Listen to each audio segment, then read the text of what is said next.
I almost did accidentally ask one of the questions wrong, which would have cost. Yeah, we call that a concussion protocol. I know, but they asked me, "Oh, who's the president?" I'm like, I very nearly said Trump. I very nearly said Trump, and it took me longer than it should have when they asked me what day it was. No, I'm fine. You have a concussion? I'm sorry? Said you have a concussion? I don't think so. She's slightly concussed, is what we've decided. Oh, poor Rachel. I mean, I one time walked around, I think, with a good concussion in high school. I hit my head in front of an audience. I told people, but they're like, "No, you're fine." Define good concussion. I had like a major mood drop. I think I actually got sick, and I didn't tell anyone. Oh, you mean you actually had like a concussion? I had a concussion. Yes, Oh, that's what you mean. I should have told someone, but I didn't want to be a nuisance. So I've had so many concussions I can't remember. That's not a good thing. Little memory loss, right? I think the worst one I got was when my brother ran me over with his truck. I'm sorry, what? I was riding my bike, and my brother got into his truck, and he was leaving his buddy's house, and I was trying to wave him down because I was coming home from school, and he had the tailgate down, which was right at head level, and he backed up right into me because he didn't see me. Oh my god. So he hit me with his truck, and yeah, that got me pretty good. That would definitely do it. And of course, you know, kids in the 90s, we didn't have helmets or nothing. Yes, we did. Yes, I never used them. Did in the 90s? Yes, we did. I mean, you weren't a cool kid.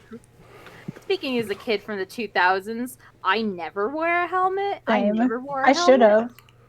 After how many times I crashed my bike, I should have worn a helmet, but I didn't. I got a goose egg from running into a parked car on my bike. I also probably had a concussion. My mother knew it, but I didn't want to bother people. Such a mood. I know. Might as well call it pulling a Rachel. Better question is, did you apologize for it? Yes, I did. She did. Do you even have to ask? You know she did. I did. I mean, I knew she did. I just wanted her to admit it. It was your dad's car. No, it was my neighbor's car. And there was a dent. I was trying to fly a kite on my bike. And ambitious. I was like 10, and I did not succeed. Childhood is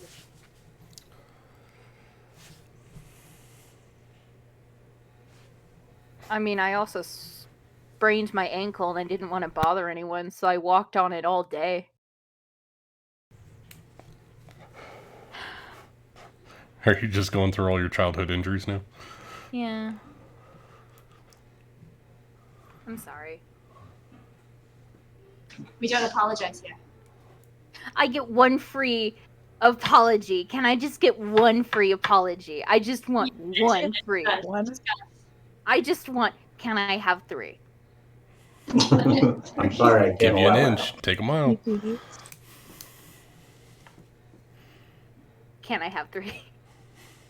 3 freebies. That's all I'm asking. You only get 1. Damn it! And you already used it. Well, I don't think it counts because look what Ben typed. I think I get 1 more freebie. Well, I think if you do the backflip, I would allow it. Yeah. She'll just Don't do that. She's concussed.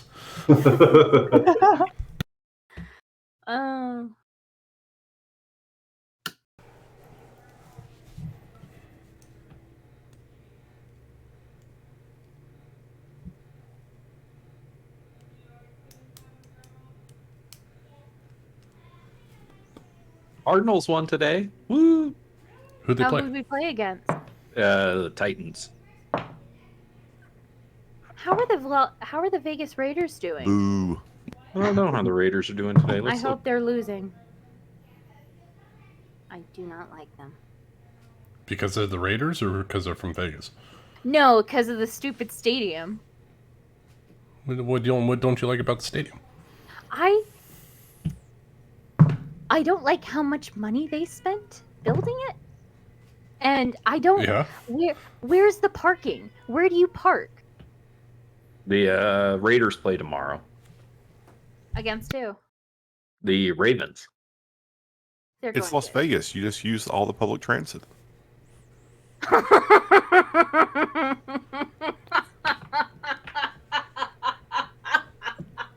Apparently, you told a really good joke. I thought you'd like that one. I just like the fact that they have a retractable football field. That's pretty cool. I did not like the stadium. I didn't like the idea that they were building it. And I know I don't live there anymore, but it's... Principle of the thing. I just love that it's more evidence of just how excessive our culture really is. Well, Yeah. I mean, what's interesting about those stadiums is that the city is who pays for it, and yet they're not who gets to benefit from the money from Yeah. it. It's amazing, isn't it? Like, as a Parks and Recreation professional, what really should happen is that the fucking billionaire that owns the team should build his own goddamn arena and pay for it, and then they Yep. should tax the hell out of him. Oh, yeah. Then we'd actually see how much these teams make for their city versus how Oh, much yeah. they claim to make for their city. Yeah, and coming from Clark County, the Clark County School District, that money should have gone to education. I had a science teacher who told me with utmost confidence that a bat was a bird, and I'm not sure if money would have solved that issue, but I mean, I did get some pretty terrible textbooks. So, I'm sorry. No, I mean it's true, right? Imagine if that team owner had to pay property taxes.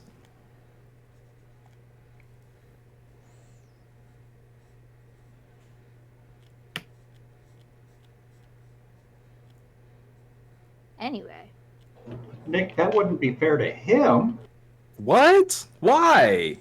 Why are you just always going after the rich guys? They didn't do anything wrong. If we don't give him everything that he wants, he's going to threaten to take the team to a different city and do the same exact thing to them. Now you're getting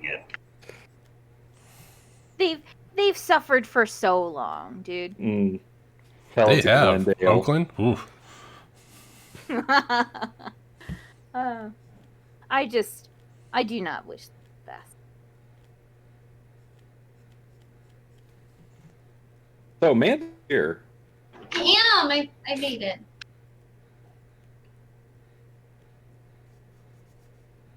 I'm just, not super excited about a TPK. We're not going to get TPK'd. We're only just going to, We're only just going to get K'd. We already killed the Mummy Lord. Now we just have to destroy it. We definitely did not kill the Mummy Lord. Definitely did not regenerate in the last 10 years that we've been really wobbly. Yeah, but in this timeline, if we destroy the heart, it can't regenerate 10 years from now. Because you guys killed this one, and the one that Thule and Zara were fighting was 10 years in the past from where we are now. Yeah, right? Which means that they're around right now. No, that means that the one that was there 10 years ago survived to be killed by us in this room. I don't think that's how it works. You haven't watched enough Doctor Who. Oh, okay. We're going to find out, I guess, real quick, aren't we? Depends on what you roll for your sonic screwdriver. Well, all I can say is that if we're confident... Don't you mean a quantum spanner? If there's a possibility this thing's still out there, we need a full rest, not a short rest. Because they can't regenerate for 24 hours. So an 8-hour rest should be fine. 8-hour rest, yes. But we definitely need to be more prepared because, like, I don't know if you guys ever fallen, but like, you just fucking got taken down in one hit. So, like, I don't know. Yeah, maybe a better plan. Nick is not disagreeing with you. That's why Nick is saying there's no guarantee that this mummy lord is dead right now in this timeline.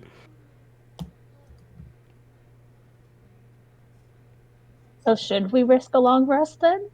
I think at this point we have to, yeah. Do we? I've got like 4 spell slots. We need to go like fully prepared, 100%. Like if we go half-assed, we're all dead, without doubt. The golem brought us food and water. Larice brought us food. Huh?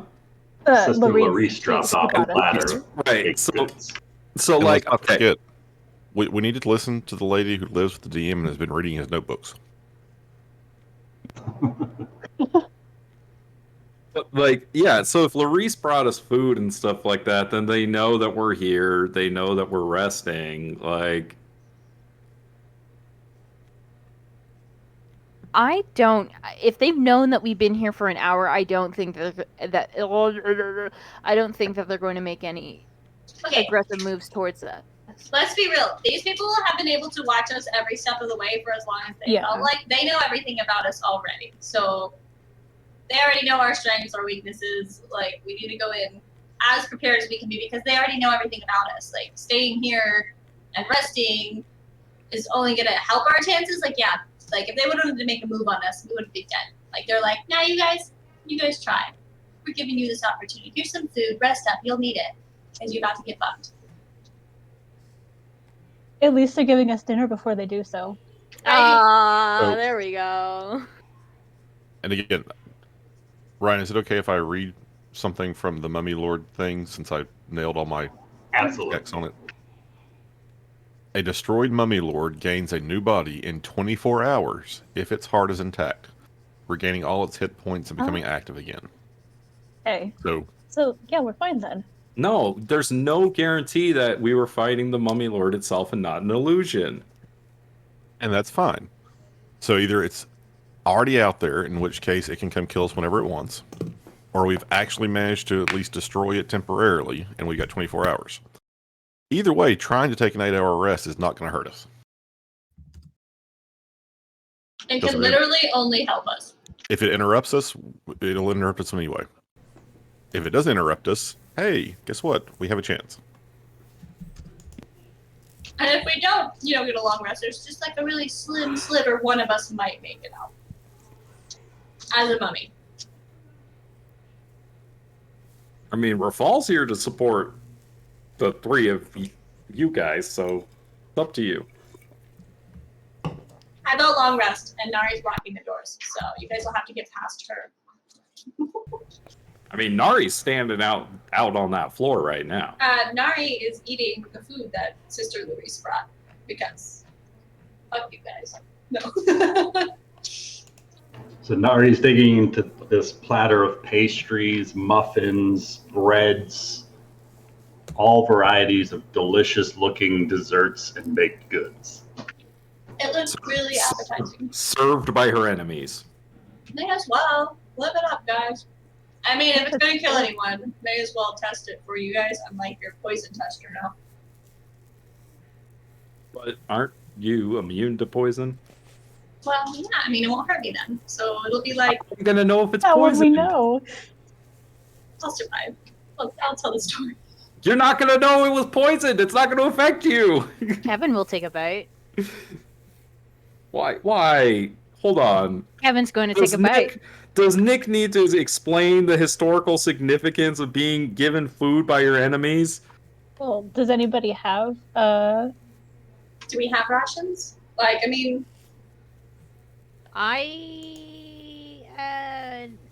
Nope. No. I have cinnamon. They also offered us a long rest on our entrance, so maybe this is them like, oh, well, these fuckers decided they actually did need a long rest. Like, if they wanted us dead, they would have done it. Isn't purified food and water a ritual spell? I think so. Do you have it?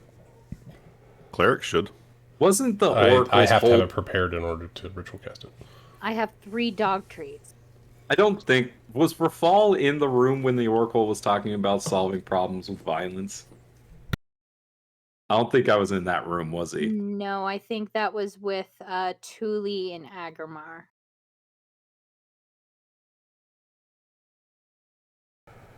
The reason why they're cool with it is because they think they can take us. Yeah, so If why it would they results in poison us? violence. Why would they poison us? I mean, they already are like, oh, I mean, they took you down in one hit. They didn't need to let us just sit here for an hour. They brought us food. They're like, yeah, where were you here? Here, rest up. We can fucking take you. Eat food. It's fine. Nick's point is that you're thinking in terms of that we're going to fight them again. Maybe we need to think in terms of how do we do this without fighting them? I am perfectly happy by not fighting. I think that ship has sailed and it has sunk and it's gone. I don't know. I mean, I feel obliterated. It's Then why did Sister Larice just bring us food? Because she's a spiteful bitch. She likes to cause drama. I'm sorry, Summer. Continue. Because isn't she like the high priest or something? So I'm pretty sure she just watches over everything. I don't think she's gonna fight us. You don't think she's going to be a little upset that her boss just died? No. If her boss was actually dead? Would you?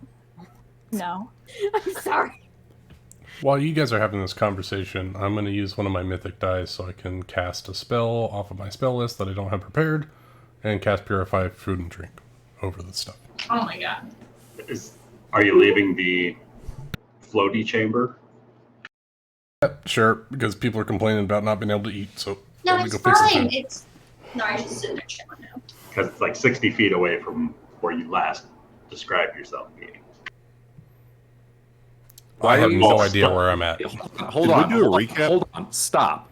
Why are you spending resources on something that is not mechanically relevant? To get it back on a short rest. Yeah, but we don't need food. Mechanically. We ate this morning.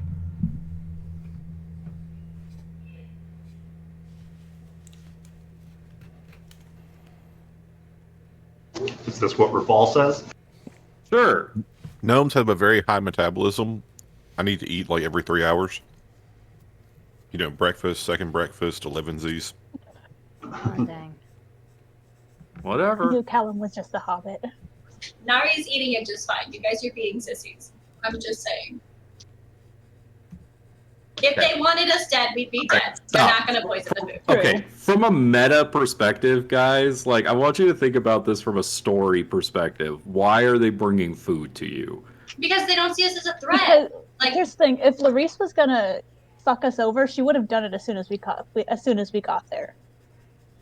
She wouldn't. She most likely would not have let us leave the the entrance of the temple. Or it could mean that they want us to stay here. You think it's like a Hades situation? Like if we eat the food, we're trapped here? Or if they want us to spend time and take that rest because then they could do whatever they need to do or something like that, right? Like they've had 10 years to prepare. I think if we add another 8 hours, I personally don't think. Well, okay, so here's the thing, right? So if they've had 10 years to prepare, I guess I'm saying what I'm saying is if that's the logic, then what? The Oracle was just standing in the room waiting to fight us? That doesn't make sense. It's not like we just showed up here 10 years in the future. Like it happened. We somehow spent 10 years here. I don't know. We didn't. It's hard to say, right? Because did we just get shunted into the future? If so, then that person had 10 years to prepare and was just like waiting in this room for us to fuck them up. Like that doesn't make sense. None of this makes sense though. Well, I think.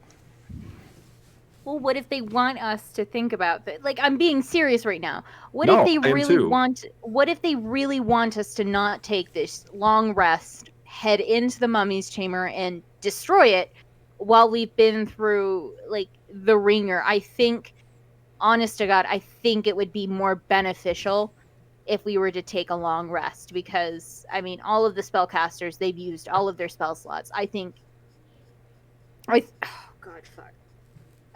should take a long rest. Yes, I second that. And if it does so happen that Valen Starnaster gets her body back, you guys fucking wrecked her. We could do it again. We just have to make sure we stay. And this time we'll have more shit. We'll have all of us in the same place. Last time we separated, and that really fucked us over. That was their goal, was to separate us by giving us. Yeah, but like, okay, Valen's whole thing is that they've seen this future and that, like, shit, Ryan, what were they saying? That like, if we do this, we're gonna be god. She wants us to be on her side because she's seen a future where we kill the gods, but she wants to be a part of that because she wants to become the god of fate because Salvarus is not doing it up to her expectations.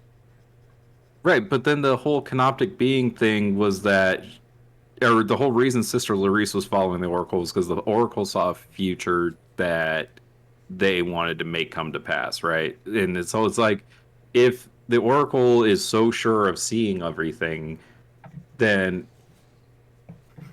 I don't know. Like, part of me is like, then they would have foreseen their own death at our hands, right? Like, they wouldn't just be like, oh, didn't see that one coming. Like, these guys being like saying no and fucking me up, right? She straight up told you that she saw you guys kill her, but a future version of yourselves. As you are on this path, like 19th, 20th level in this campaign, that's when you were destined to face her. So instead, she dropped this book off at Thule's feet, which diverted the path, which caused you to encounter the Oracle sooner. So you're not the people who are meant to kill her yet.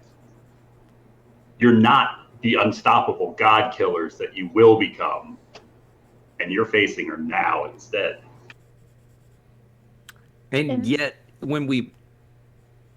if we assume that... Well, should we just leave? Wait, do our characters know about the time stuff?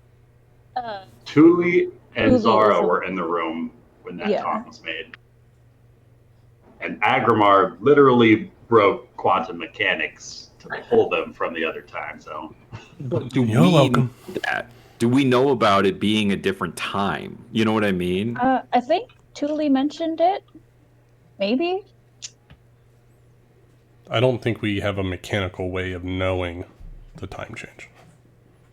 Mechanical way of knowing would be when Busy went down to the bottom of the freaking well and there was a rusting magical weapon at the bottom. Mm-hmm. That kind of shows that there's been a huge time gap for a magical weapon to be rusted. Yeah. And also kind of... We don't speak about that sword. It never happened. And then also kind of with how, Thule, the dancing longsword, got left, in the other room, which is the same as this room, but a different time. The sword's not here.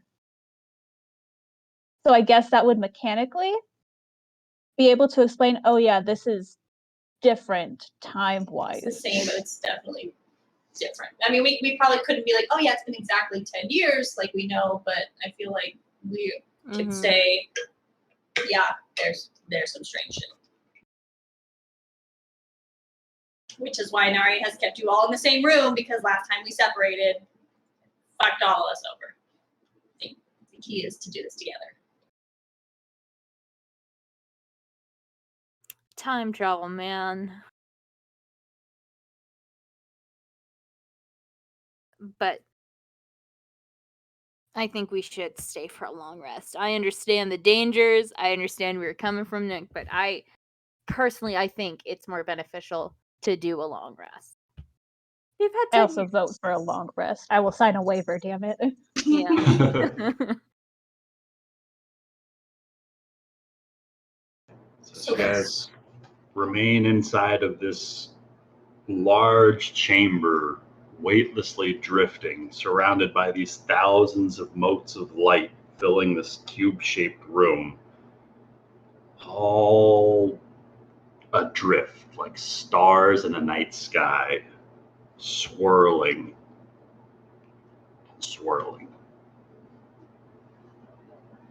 Does anyone want to take the first watch?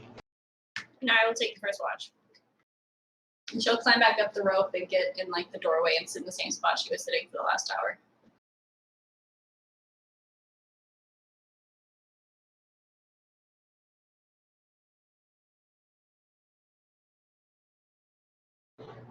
Are there any preparations you guys would like to make during this time? Yeah, I feel like we definitely need to discuss tactics. Like, I mean, are we going to go in there guns blazing? Do we want to try and negotiate with her? Is there something we can do to, like, I mean, Rafal, you obviously, you're the like most person to speak of like nonviolence. What do you suggest we do here? Listen to me. So what does it matter? There's a first time for everything. We listen to you sometimes. When it's appropriate. Seems like it might be appropriate. I mean, you know. I mean, it might be a little late for that, but sure. Oh, here comes the sass. Here comes the disappointment. Hey, you're the one that shot the crossbow bolt, okay?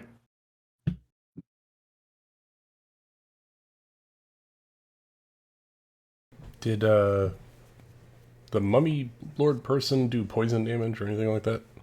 Like any special effects? It was necrotic damage. And I'm pretty sure they got the mummy's curse if you get hit with it. I know Mummy that. rot. Yeah. Mummy rot. Because I can no longer regain my hit points, and it dropped my hit points down. I thought we fixed it. Yeah, I thought Aggramar fixed that. He made it so that she can still regenerate hit points, but he'd have to do it twice to fix her maximum hit points, because it only fixes one effect at a time. I missed that second part, sorry. I can fix it before I go to bed. If you want to. I mean, you know, it was just what, like fucking 15 hit points? Well, I mean, if you're fine, then you're fine. It's up to you, Aggramar. It's your spell. Yeah, might as well. I'll do it. I don't want anybody cursed any more than they are. I mean, you know, some people are just that way naturally. So over Nari's shoulder as she's nibbling on a sweet cake or something, he'll sprinkle in some gold dust and cast Greater Restoration to remove the curse. Right. As this golden light washes over the corpse of this vampire, there is a divine presence that susses out this undead rot that is slowly spreading and purifies it from her. Hey, you guys really need to try these sweet cakes. I feel infinitely better. And Nari, your hit point maximum is restored. Thank you.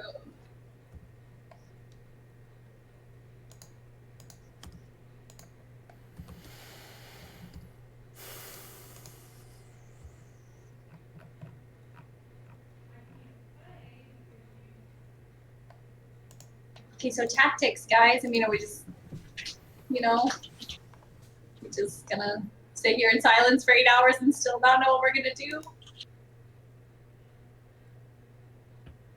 We've kind of been dealt a shit hand here. We don't know what to expect in that room, you know? Only Callum has seen the sarcophagus, and who knows if the golems will attack us if we try to open it.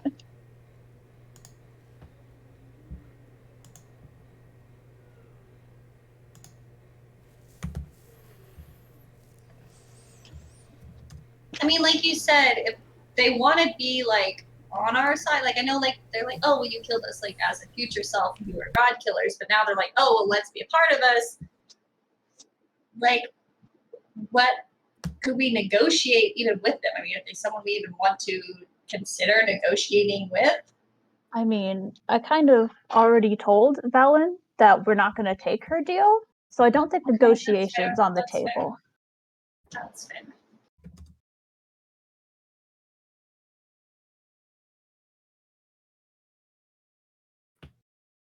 What happened? Oh, I was just really quick. Rafal looks upset, and he's just like, kind of like, he put his bed. Like, do we even have our bed rolls and shit with us? We just float in the air, man. We just fucking float. Yeah, just float in the air. Never replaced the bedroll that I threw into a cobra like a year ago. just like laying back, like, and he looks a little upset. Aw. You okay over there, buddy? Oh, it does occur to me that if we just had never come, we would have met them when we were supposed to meet them, we would have been unstoppable, according to their own words. So I wanted to go to the sewers. Just saying. It was a trap. We knew it was a trap, and now we're trapped. I mean, are we though? Can we just go back to the front door? We could try that. I mean, can we just walk out of here and be like, But then aren't we just doing what she wants us to do still, anyways? I mean, okay. Well, we'll still have to face her later. Why not just get rid of her now? I don't know if we can. We already did what they wanted. It's too late. Then we might as well finish it. I'm not disagreeing with that. I'm just, from a tactic standpoint, we're a little late for that.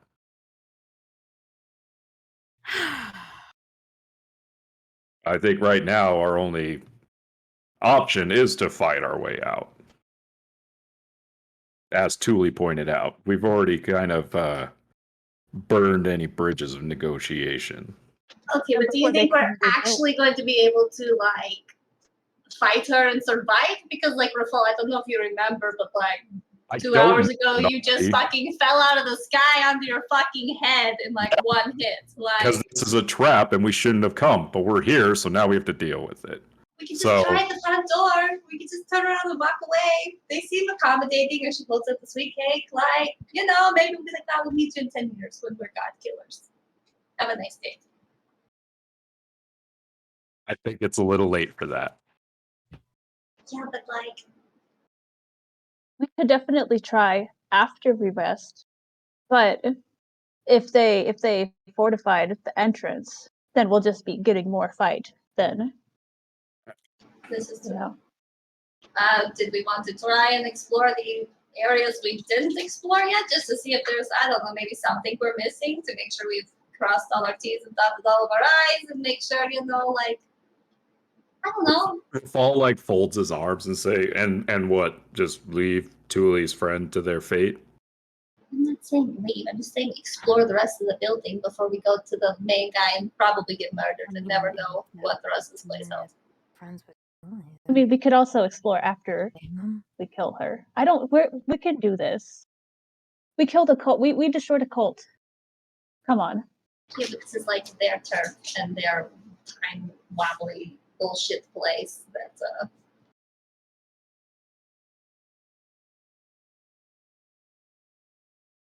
Kevin, were you saying something? I thought I heard some mutters from over there.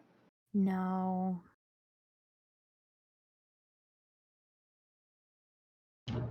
So about an hour into this watch, Nari's eaten some of the bits off of this tray.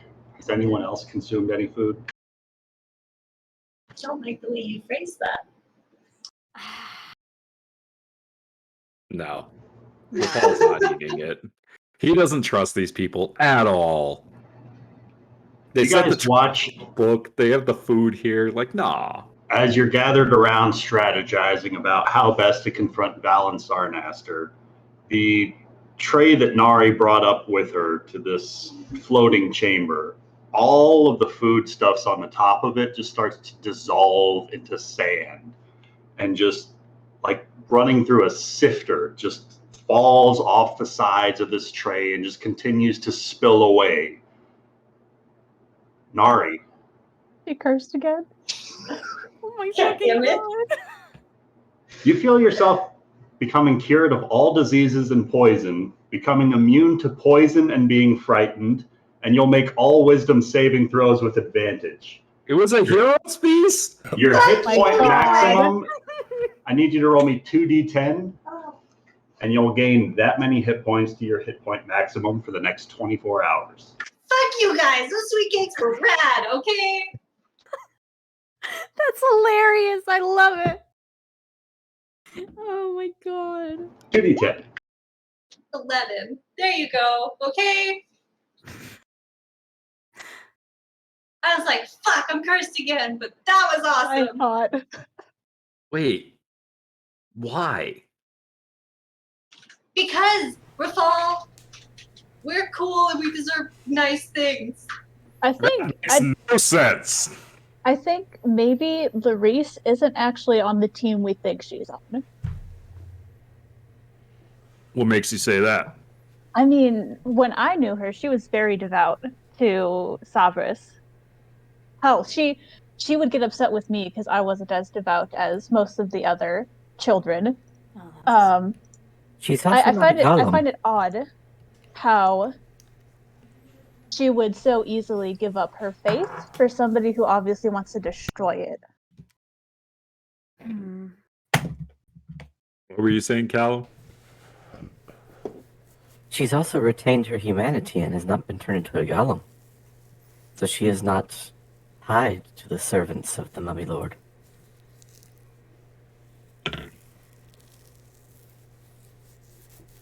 Perhaps she understands the dangers that this creature presents.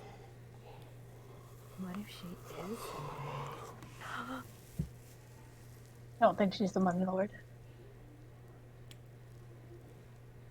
But what? And Nari, I really wish you'd shared that feast with me. I was quite hungry. I tried to. I don't want to hear it. I offered it to everyone multiple times. I was too busy consulting my spell book. I'm sorry.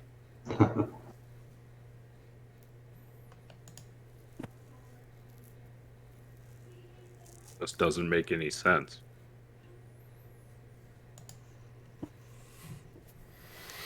Rafal, no offense, but we're dealing with a creature who's had strange and wondrous powers of observation, who is an undead creature of unknown age, and who apparently has the ability to manipulate time. I don't think we're going to understand it all until we're done. I mean, the whole point we're here is for true understanding. Just being a mouse and going further into the maze to look for the cheese, I have no interest in doing that. I offered the front door. And you said that wasn't a good idea either. No, what I am saying is use your brains and think about why your enemy would present you with such a thing. She wants us to succeed. What if the one who presents it is not the enemy? It seems that Larice is acting of her own accord.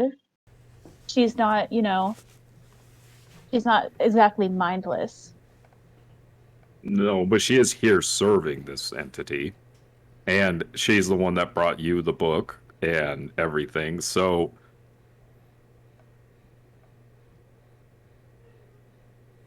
She has everything to gain for us succeeding at whatever path we take. If we kill the Mummy Lord, she will be survive through the end of it.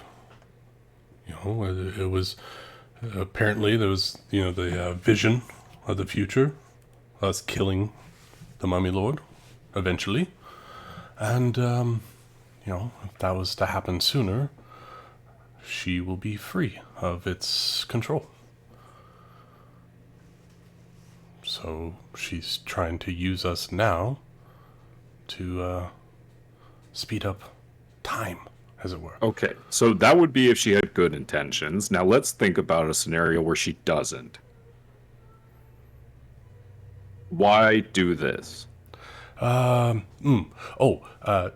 Provide a false sense of security to us, and we go and get ourselves into a pickle, and every canopic golem in this entire complex, which there could be hundreds, just trap us in a room and just kill us.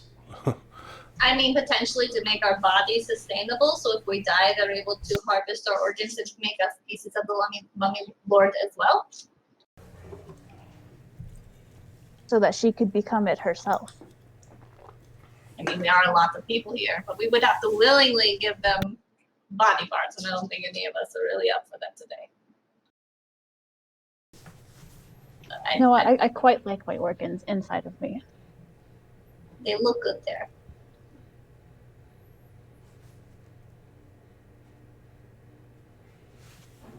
The second hour of Nari's watch passes by without any further incident. There are no further interruptions as you guys remain strategizing in this chamber. Who would like to take the second watch? Rafal will. He's frustrated. All right. Well, why don't we all just go to sleep at this point? I mean, we're all talking ourselves into circles. It wouldn't do us any good if we're exhausted out of this. Might as well get something out of going to sleep. Yeah, Callum's going to go to sleep. He'll take the last watch. Kevin will take the watch after Rafal. Ooh, Aggramar gets to sleep there. Rafal, is there anything you'd like to do during your watch?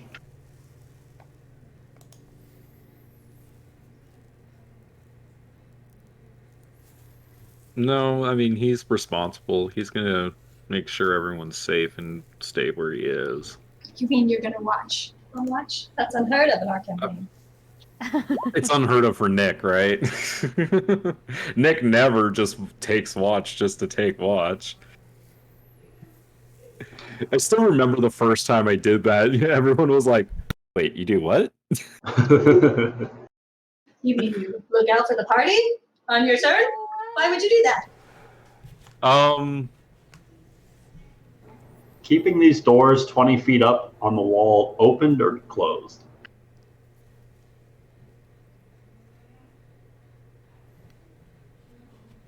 I think keeping them open. And did anyone retrieve the rope yet, or is that still dangling? It's still... It's Well, still that's a good question, because we put it up there 10 years ago. Right? Still right there. Wait, whose rope was it again? Was it Kevin? Yeah, that was Kevin's rope, because you flew up there. Kevin would have taken it down. Ropes are our commodity. They're super rare. Ropes are a privilege. Does it look like the rope is aged 10 years? It does not. So it hasn't moved through time. Well, I mean, our players went through time and didn't age on the other side, right? No. I feel like it's like Doctor Strange magic. So it's not messing with our age. It's just messing with the space itself, right? Yeah, We don't know. I don't feel older. Let's see. Do I look older? Am I turning gray?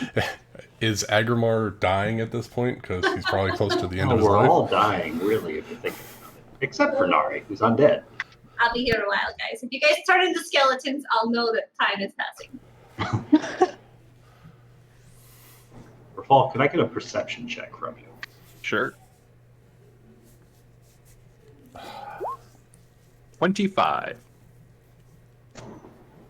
You, about an hour or so into your watch, as you're patiently just keeping an eye between the three doors, the double doors and the single door, out of that chamber down on the ground. It's this right here, and then there's one more right here, right? So there's the double doors on the east side of the single door on the east side of the room, the double doors to the south, and the door that you're in front of right now. Got it. All right. Yes. And you see, because of these crystalline walls, you can make out the silhouette of a humanoid-sized figure as it makes its way up towards that eastern door, as if they were listening at it, as the motion just kind of stops just outside of the door.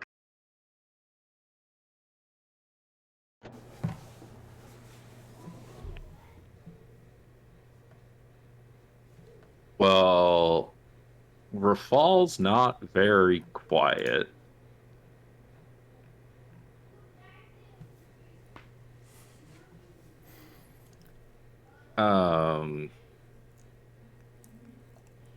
And seeing a silhouette doesn't count as seeing a creature, correct? Correct.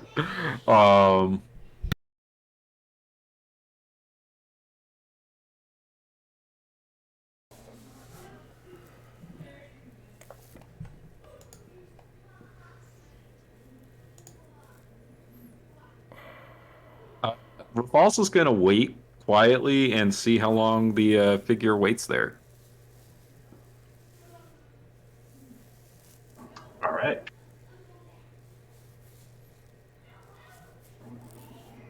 As you start waiting, just watching this figure, you see about 2 or 3 minutes go by of it standing there somewhat motionless, just kind of the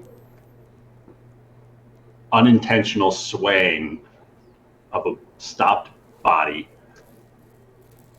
And then their arms start to lift out to their sides, and you start to notice the patterns of spells being weaved.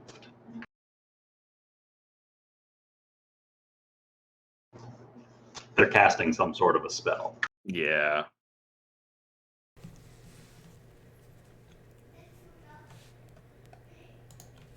Okay, so that door is 40 feet away from me, correct? I believe so. All right.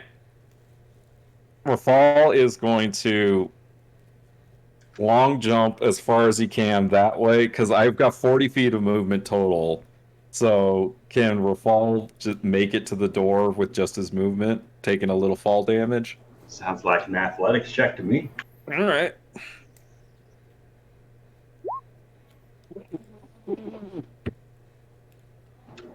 How's an 11? Well, with a natural 1... No, 11 total. That last step at that weird angle of the wall that the door's on, it's a doozy, threw you off a little bit more than you were expecting. And you find your meticulously planned jump turning sour before that first step leaves the ground, as you notice your angle and trajectory rapidly decelerating as you are rapidly heading towards the floor. How You'd do you like to keep try and catch falling so yourself. hard? Roll me a dexterity check. Check or save? A check.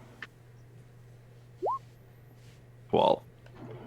You poorly roll into the fall, and you're still going to take 7 points of bludgeoning damage from the impact. And there's a loud crashing of plate armor from 20 feet down in the chamber just outside where everybody's resting as Rafal makes a bit of an audible clatter. Rafal, you notice that the motion of that spell weaving stops from the figure outside of the doors. And any trace of shifting in color from the arcane spectrum solidifying into a spell just fizzles out as if concentration were interrupted. Good job, Paul. Am I prone or am I on my feet? You're lying prone currently. Well, he'll stand up. After rolling. Yeah. Nari's going to, put the book in there up, right? Oh, yeah. Okay, Nari's going to, peek out and look down and be like, you okay? What did you do, or what did you... Rafal's gonna, hold his, finger to his lips, in that motion to be quiet. And then he's also gonna say, yeah, I just fell asleep on watch and kind of fell over the edge. And he's gonna stand up and try to use, the booming sound of his voice to kind of mask him standing up. Roll me either a stealth or a deception check. Ooh, let's go with deception, please. 14. And then Rafal's going to... Rafal, as you look down from the doors that you just fell from, you back towards the door that you were leaping towards, that figure looks to be turning on their heels, readying to flee. Yeah, Rafal's going to use his action to dash over to the door and item interaction to open it. Seeing Rafal dash towards the door, Nari's going to dash after him and make sure he does not leave the party's sight, because that's when things get fucked.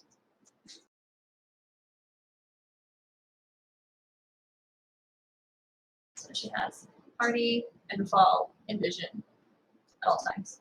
As Rafal tears open that door, and Nari jumps down. You're going to take the 20 feet of fall damage as well. For 12 points of bludgeoning damage. Max damage on that fall. 12, sorry, for 20 feet of fall damage.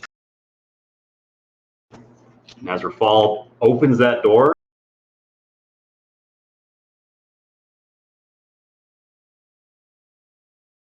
gotta remember my hotkeys. There is a drow woman standing outside of the door, turning around, getting ready to sprint back away from these doors. She's about 10, 15 feet outside in the hall. Open that. Just outside. With a somewhat shocked look on her face as the door opens up.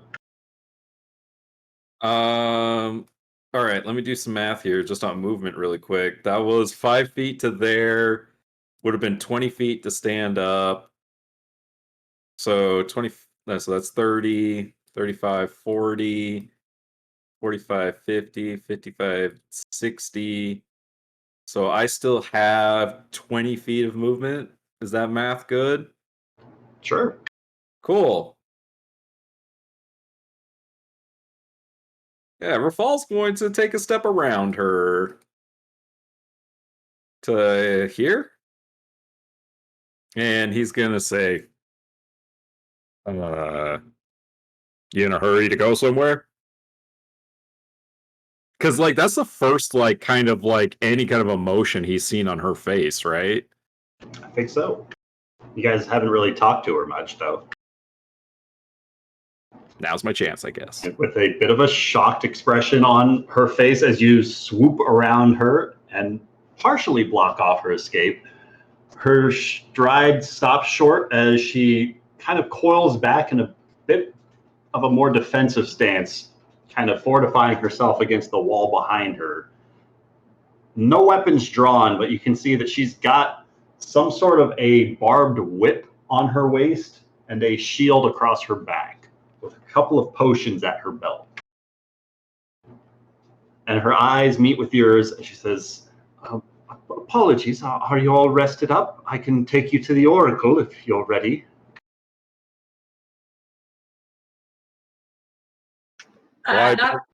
Why did you bring us the meal? You looked hungry. You've been here for some time now. How long have we been here? Since you entered. How long does that feel to you? His eyes. How long do you think you've been here? A day, give or take. Time seems to move differently inside of this crystal tomb. Not necessarily flowing at the same rate as the outside planes. Slower or faster depending on the whims of Sarnaster.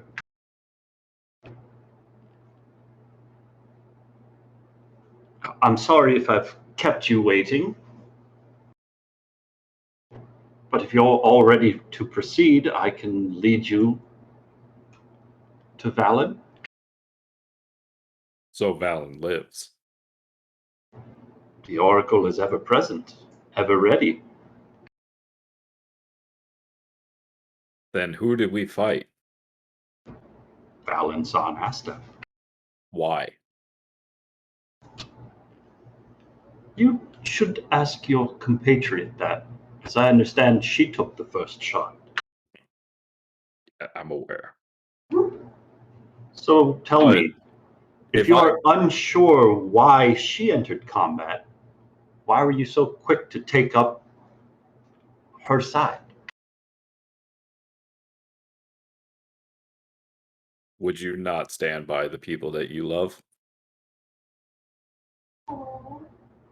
Sometimes difficult choices must be made. So that's a no. To protect others that we love. So you completely dismiss the God that you've worshipped for so long in order to what? Do not speak to me as if you know me, child.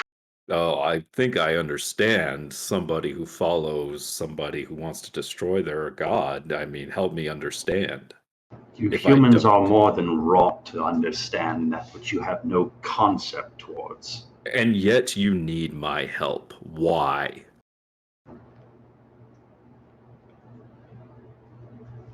Because you think you can do the right thing.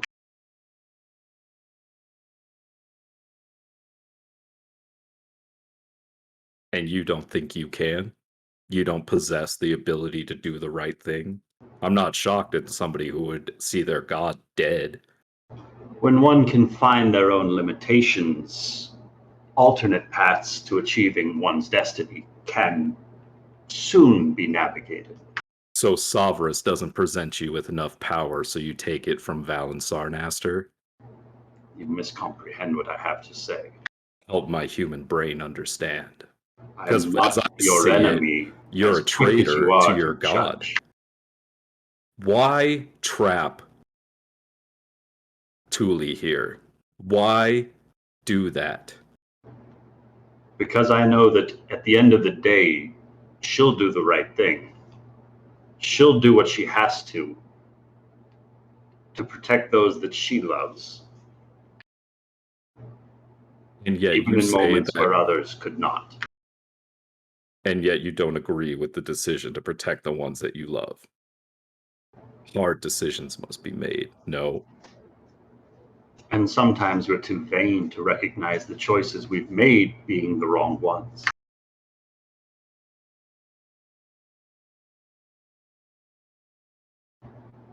Oftentimes, a culture's stubbornness can lead to their undoing. The unaccepting, the unwillingness to change as the world changes around them, as circumstances alter destinies every day. What happened that made you give up on Savarus? And she kind of just looks back towards the pillowed room with a solemn expression on her face. There were unforeseen casualties. Others who thought themselves capable of making the right choice, who did not understand the circumstances that they were plunged into. I swore I would do my best, everything within my power to prevent it from happening again. What is this choice you keep talking about? What choice? She just kind of looks around at all the walls with all the depictions of eyes, seemingly just watching you. And she just shakes her head. I'm sorry, if you're ready to see the Oracle, I can take you there now. But I'm afraid I was not brought here to converse. What were you brought here for? To lead people. To show them the path that destiny has scratched out for them. And to give them the choice to do what's right in their hearts. So you're what? The butler of destiny? If that's how you see things, you're not too far off from the truth. So what? You abandoned your God to lead others? To change destiny? She just kind of grits her teeth. Yeah, Rafal's gonna push her until she, leaves. Roll me an insight check. Okay. Because, oh, God. Oh, wait, I have advantage, right? No, I have advantage on persuasion. Never mind. She stops making eye contact with you, and it's just looking more and more uncomfortable as this conversation starts to stretch. As she's like looking down, Rafal's going to say, "Is Valen Sarnaster my enemy?" Only if you seek to oppose the future as she sees it. I'm afraid I shouldn't say any more. As she goes to step around you, you can choose to take an attack of opportunity. Yeah, I know. No, he's gonna let her go, so and then he's hurriedly walks away. Yeah, he's gonna walk back into the room with Nari, and like he's gonna leave this door open. All right.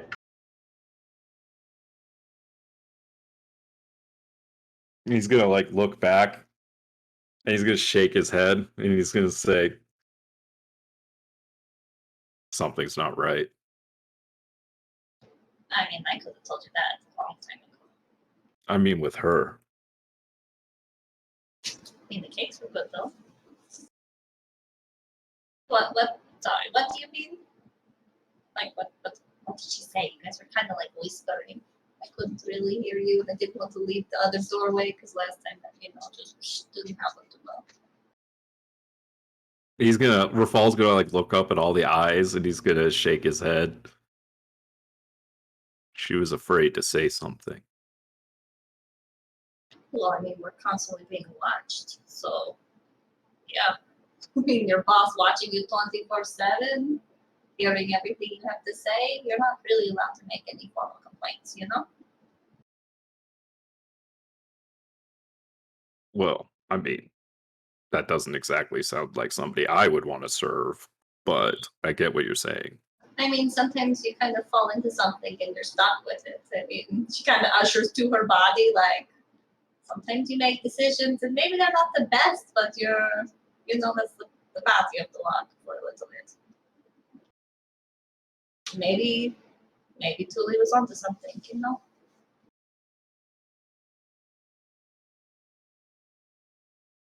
It's this future that they keep referencing that no one wants to tell us about that concerns me. But you're a person who doesn't really so much believe in a set future, so... Which is why they need me. They need me and Tuli and you and Aggramar and so they need us to make some kind of a decision. One that's the right decision, despite what might be easy. But there's no... What decision is that?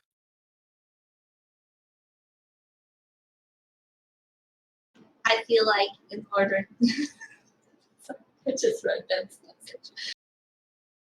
I feel like in order to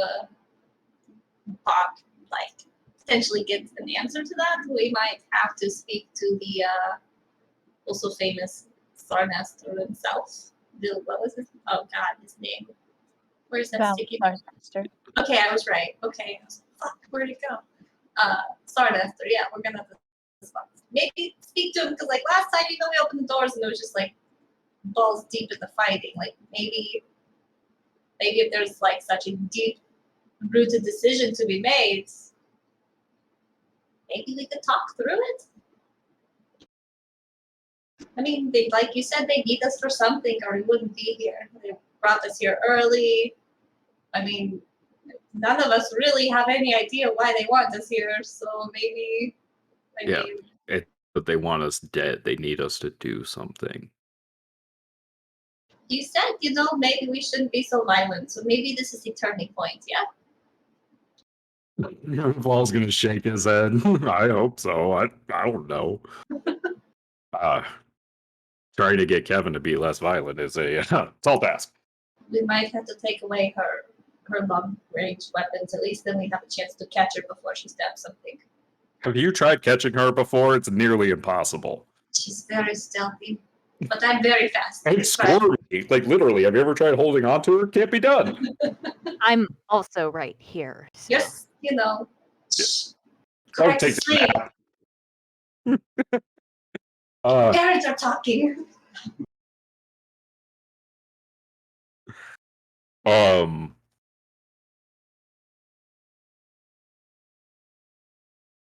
mean, what kind? I just don't understand what we would even have to use as a bargaining chip. I mean, other than like our, I don't know what we do. We're good at. What are we good at? Rafal, keeping the city of MistHaven from almost not being destroyed daily. Like, what do they want us for?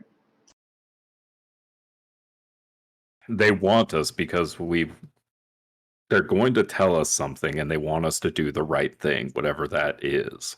I mean, there's been a lot of talk here about, like, to face what's ahead of you. You need to face what is in front of you.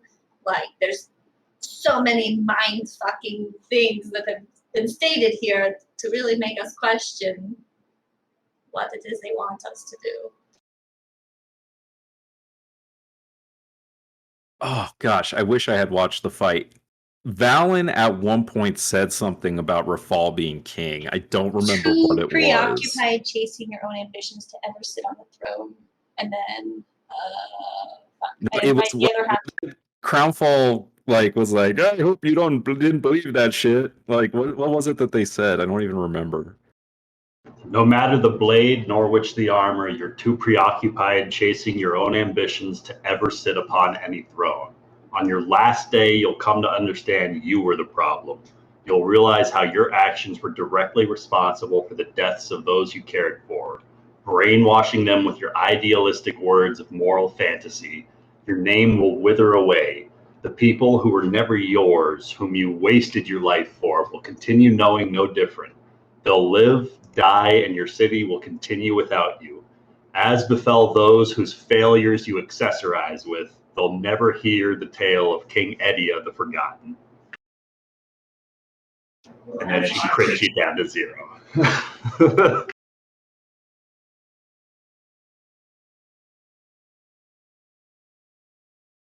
Forgotten king that we got the sword and the crown from, that wasn't Edia as well, was it? No, there's never been a King Edia before. We're hoping to change that, you know? No, what they're referencing is that Crownfall and the crown I'm wearing aren't the actual vestments of MistHaven anymore. They're forgotten. Right, yeah, I wasn't sure if it was like timey-wimey, Rafal went back in time and was a forgotten king, and you picked up your own sword from the past. No, what you're delving too deep. I'm over here, I'm looking at spells, I'm like, oh, what?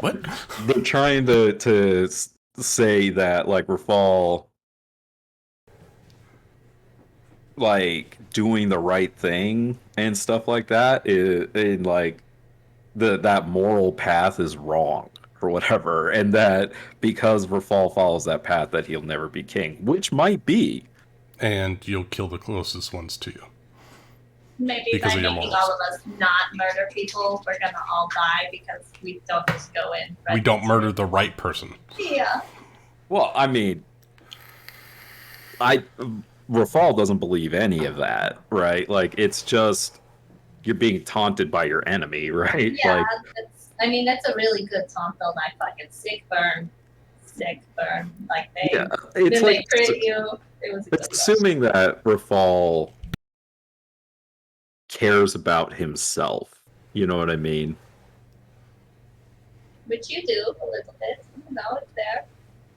But a lot it hurt a little bit to hear that you could be the reason all your people died.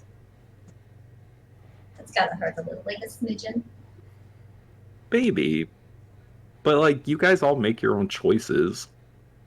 You guys choose. He's not forcing anyone to do anything. You know. That's fair. You do allow us to fuck up our lives pretty frequently. So I wonder, what is this right choice that they're talking about?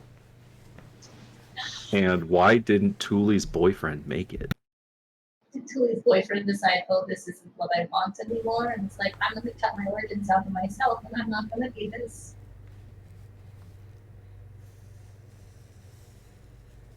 Hey, Thule. You awake? am now.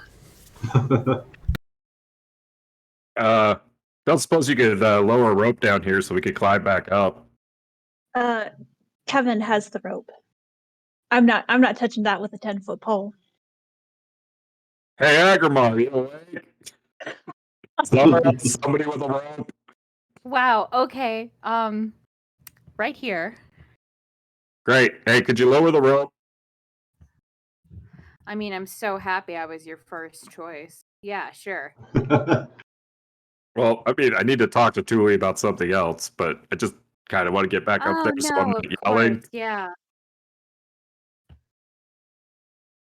Well, I mean, do you want to tell me about Tuli's old boyfriend and what he was doing here and everything? Getting away from Tuli, I guess. Help me get up there. Kevin will lower down the rope, tie it off or something. Drops the whole rope down. Here you go. Yeah, good luck. No, she just grabs Tuli and pushes Tuli up. All right, Rafal's going to climb back up and then say, hey, Tuli, what was the relationship between... Oh, what's the dark elf lady's name? Clarice? Clarice? Clarice. It's not Clarice, it's Clarice. Hello, Clarice. Thank you. I couldn't get it up. What was her relationship with your boyfriend?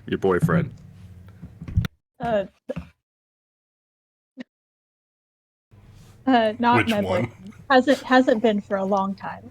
Your ex-boyfriend. Yeah. She had the same relationship with him that she did with me. I mean, she taught us, she took care of us. We both grew up in the temple. And what was his ambition? He wanted to learn. He wanted to learn just about everything he could get his hands on. That's why he left. He always wanted more. Nothing was enough for him.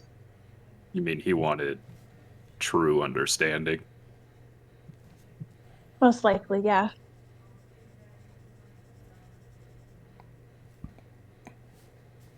I mean, who doesn't, though? Nariwalakia left there. She's staring out this door that Rafal left open to make sure nothing fucking, That's why we're here.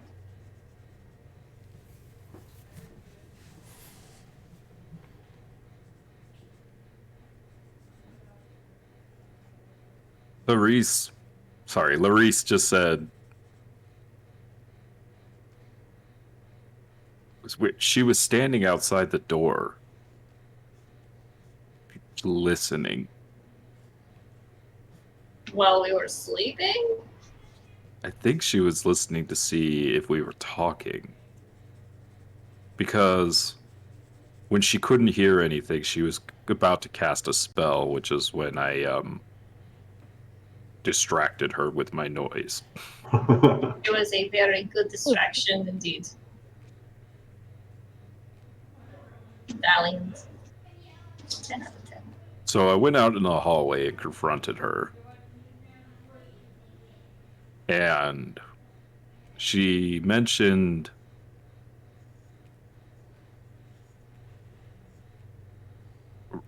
the reason that we were brought here was because that they believe that we have the ability to make the right decision when others have failed that.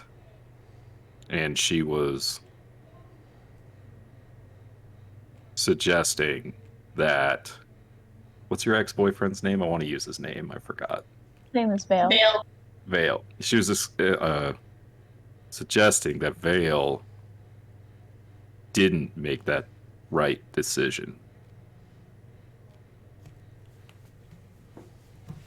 I mean, it wouldn't really surprise me. From what I understand, from the papers I got from his body, he had part of the solution, but not enough to make a difference. The solution to what? The right of reclamation. He had all the papers to do it, but he probably didn't have, I guess, enough to actually do it. whether it was like maybe he was too weak to do so, and that made him, last-ditch effort, try to become part of this whole the right business. is to save somebody, right? That's been... So who was he trying to save?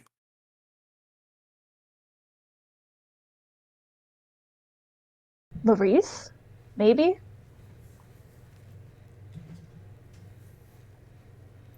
Why? Maybe it's a love square going on. Well, no one deserves, this kind of fate. I wasn't on friendly terms with her, but if I had the chance, I would save her as well. But, so, your Vale, he...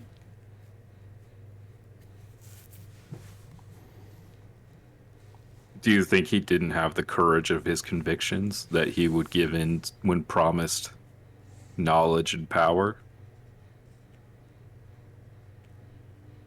I don't know. I tried to, I tried to speak with him, with his, I tried to speak with him, but the spell didn't take. So, I'm genuinely clueless.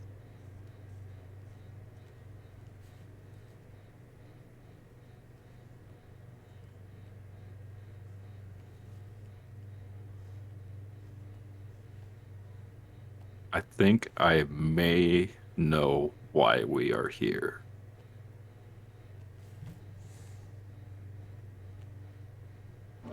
We're listening. Rafal's gonna point up. Rafal's gonna point up at all the lights that are like twinkling in this room and say, "You're not the only one."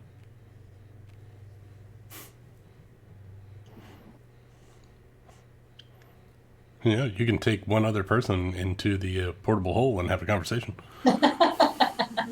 Tell us one. We'll play telephone and see what the end result is. Hell, we could even talk in a different language. We don't know how many languages. Let's I'm sorry I woke everyone. Let's finish getting some rest.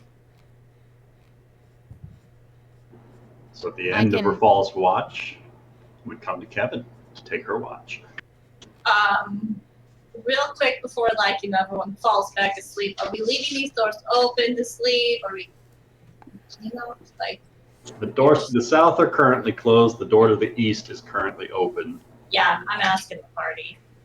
Do you guys want this door wide open while we rest? If so, I'd like someone to sit, in the doorway and watch it, Preferably not fall off the ledge. I'll watch it during my watch. Okay. Nari will climb back up the rope and start floating in the air again. Kevin, is there anything you would like to do during your watch? Maybe pull up the rope. Yeah, kind of. She'll, make some rounds. Starting at Callan and everyone, making sure that they're okay. Callum, Nari, Rafal, Aggramar. I guess because Thule's right next to Aggramar, Thule too, and she'll make that pattern as well. And then, looking around, outside, and doing the thing. Roll me one roll for each person. All right.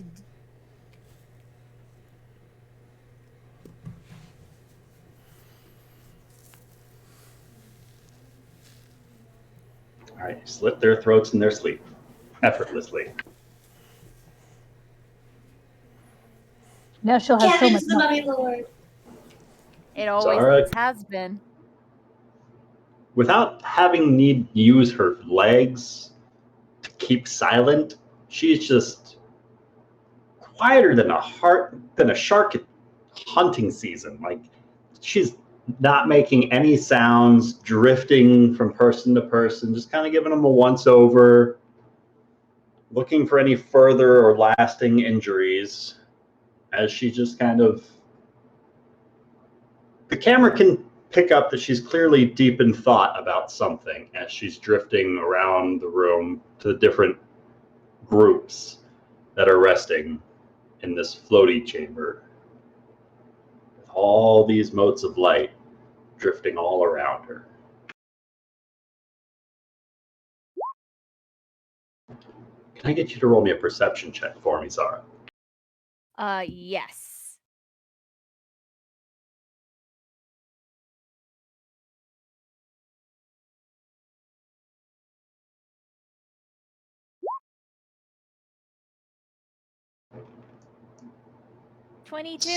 Somewhere beyond those double doors, faintly, like in the distance, you swear you hear like the sound of a glass or a jar just shatter across stone. I guess, I mean, Zara will check it out. I mean, it's probably nothing, right? She'll just go into this room and, just see if there's any movement in this room, climbing down the rope. Yes. Making your way down the rope, surveying the lower chamber, there's no sign that it has been disturbed. Presumably that sound came from somewhere further beyond the double doors to your south. Well, that's none of my concern. Zara will take note of that and climb back up. All right. Is there anything else you would like to do during your watch? No. No. All right. I'm going to send you a quick whisper if you'd like to wake up Callum for his watch. Callum will Zara will Zara will shake him awake. And, just tell him, it's your turn to watch. Let's do this. Come on. All right. I'm getting up. Did you see or hear anything? Glass shattering, but that's about it. Glass shattering. Where? South Hall, the southernmost double doors. I didn't want to open it because isn't that where the Mummy Lord is? Yep. That's probably where they are. Yeah. So it's Sounded like maybe a ceramic jar.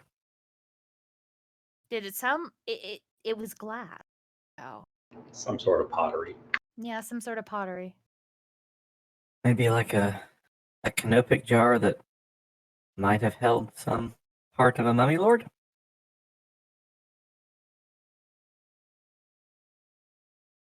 I guess.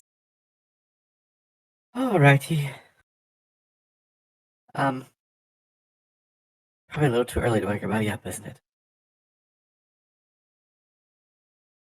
Probably Don't worry about it. Get some sleep. It's fine. Right. Don't worry. Yeah. Mm-hmm.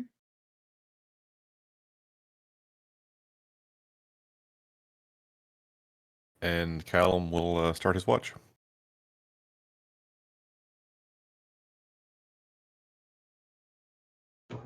Anything you would like to do during your watch? Callum's going to spend most of it, flipping through his spell book. I mean, he's paying attention, but he's also trying to prep his spells for the day. All right. While you are maintaining your watch, go ahead and roll me a perception check. All right.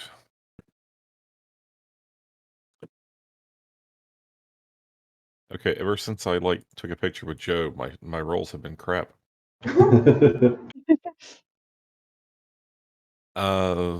That is a 6. Total of 6. Right. My amazing +0 to perception. As you're there, just kind of patiently watching and waiting. It's not immediate, but over the course of these couple of hours, those motes start to softly line up their glows in a line from this upper door down to those double doors, just slowly drifting into place. One after another after another. It's about a dozen or so drift into place before you realize that they're all lining up like a floating passage leading from one double door to the next. Oh, yay. We're getting cocky now. So like, come on, bitches. Okay. And about 30 minutes go by, and they start drifting around the room once again.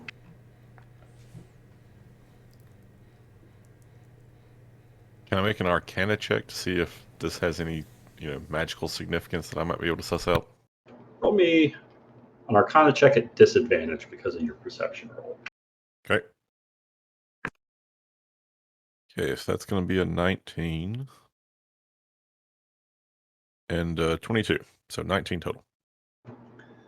The light motes kind of started to drift and line up as if being controlled, similar to the effects of like a dancing lights spell, where it's more motes of light and illusion than anything particularly nefarious or harmful.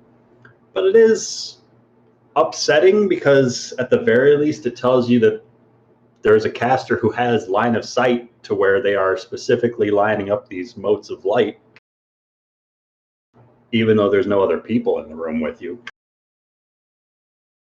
Okay. Got it. Definitely going to note that down. Mechanically kind of just letting you know that they can still see through these motes of light as if seeing through their own eyes. Yeah. Kind of like an arcane eye.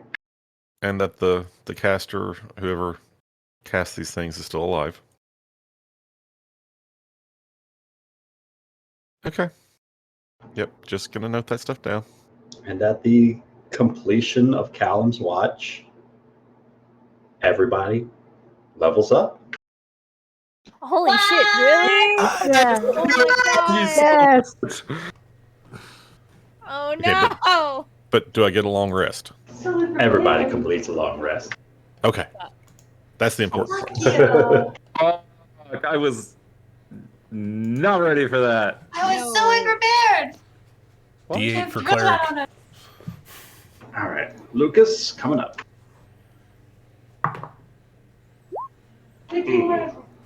I rolled a 2. Well, the fates have willed it. Grant rule? If it was a 1. All right. Well, I'm taking another level of paladin, so D10 for me. Well, I will take my 6. Are we re-rolling ones? Do we re-roll DM ones? I don't know. Do you? You're the It's dungeon the first time master. I've rolled a 1 for a hit point. Well, okay, it's level 13. Time to decide. 7's better than a 6. I will take your 7. So that makes my max HP 161. Oh, stop it, man. That's just Lucas, not I'm giving you a fair. grant roll. Take a 6 instead. All right. Well, actually, he has to roll again because you get the same number again. You still have to re-roll. 6. But I can see my dice. I can't trust his blue collar. I got a 6. Oh, one more time. Fates have rolled the re-roll. 7. Trying to roll a 7. Aggramar's head explodes. He tries to level up 3 times at once. Oh, I thought we were doing the grant roll. We're not? Which grant roll? If you match hit dice, you have to re-roll it. Yeah. All right. In that case, I thought you were just doing the grant re-roll. I'm not cheating. 7's better than 4. I'll take it. Okay, it's a D6 for a wizard. 4. Better than my 3. Above average? Hey. I don't get shit at level 14. You get an extra spell slot or anything? No, all I get is Cleansing Touch. So beginning at 14th level, you can use your action to end one spell on yourself or on another willing creature that you touch. You could use this feature a number of times equal to your charisma modifier. You regain Oh, okay. This is better than I thought. I thought it's this greater was restoration for free. I thought it was a lay on hands thing. I was wrong. That's okay. so much better. I just wasted 200 gold and you could have done it. That's true. Okay, this is cool. I mean, it just... Well, you wasted 200 gold's worth of a material component. You no longer have that. That's what I'm saying. I got one more use of that before I have to find a way to crush a diamond. Okay, you guys... I'm going to figure out how to link this to you. My Master Transmuter feat at level 14. Pretty kick-ass. I don't like the sound of it already. Do we know if Valen Sarnaster is a CR3 creature? They're definitely higher than that. Well, Failed to ask her. That means my 14th level ability is useless still. I just need a D8. Is that a D8, Rachel? Yes, a D8. Okay. I got this. I totes got this. I am going... I'll take the 5. God damn it. You never get hit anyway, you're fine. I know. Damn, my level 15 feature is sweet. I can see all the things within 10 feet of me. Oh, you got blind fight? I got blind sense, yeah. Oh, that's cool. I also got this last time. Have not. It's all those lingering effects of spells being cast on her eyes. Right.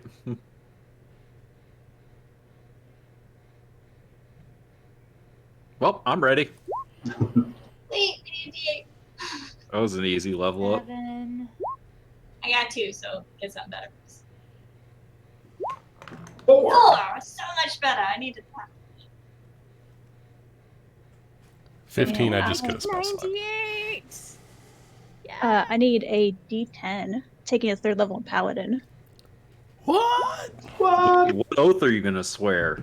You don't know. You don't know. Why don't you ask her? I just did. I'll take a 6. Rafal didn't ask Tuli.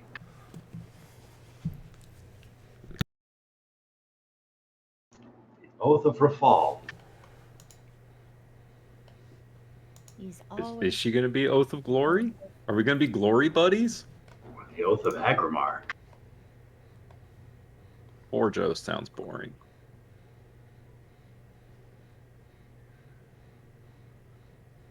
Okay, for the first time, I am not the person with the lowest HP right now. Are you over 100 finally? No, I'm 98. But I don't think Ben has rolled yet or updated it, so I'm just really... I'm really basking in this moment.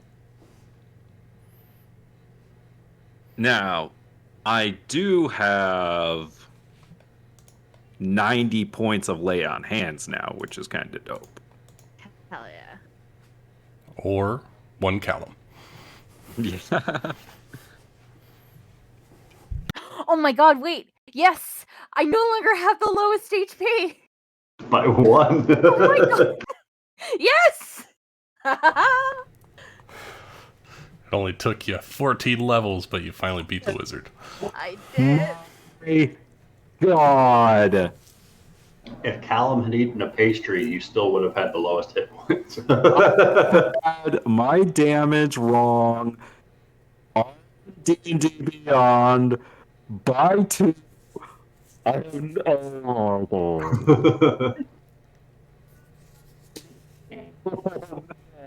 Your mic's picking up real bad, Nick. No, that's because I'm yelling. That was me yelling.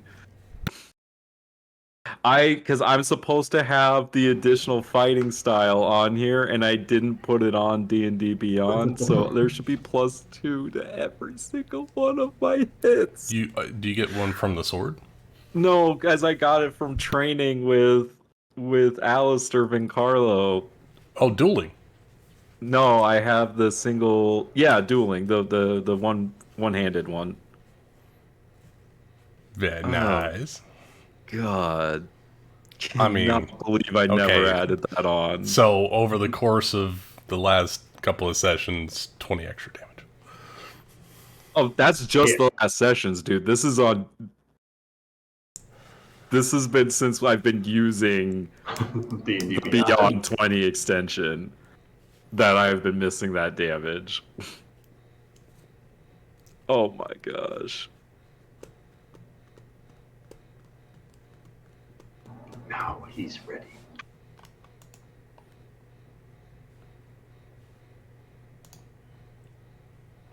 Cannot believe I did that. Can't blame that one on Ballad. Nope. That was all Nick.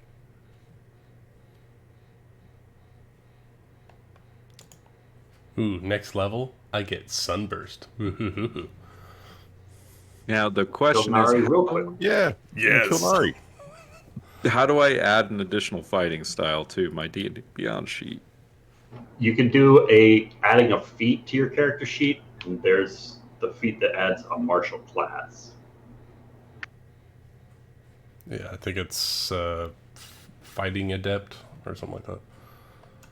Fighting Initiate? Something like that, yeah. Yeah, one fighting style. Okay, add... You sure you don't want to do a D8 with your punches? I'm sure that this is the one that Ryan gave me. I'm just joking. Alright. Yep. Wow.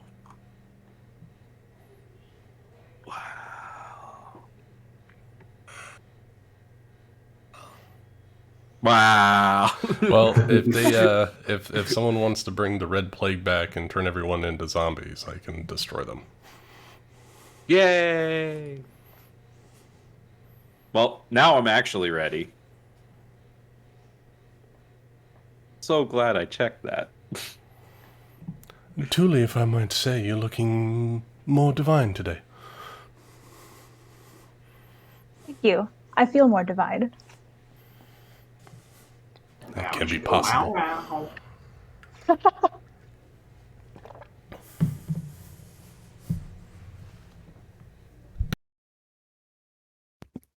Okay, so after I finish my rest, I go and wake everybody up. How does Callum wake everyone up? Throws for fall out of the room again. Smack them in the face with your wand of the War Mage? No, That he worked starts for the playing- gin. He uses prestidigitation. I think it can do a harmless sensory effect. Coffee? No, he starts playing really loud music.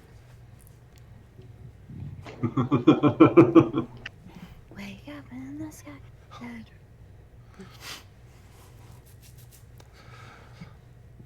Aggmar's wake. He starts with Let the River Run by Carly Simon. If you don't know the song, just go look it up on YouTube and wait for like the first big note to hit. What's it called again? Let the River Run.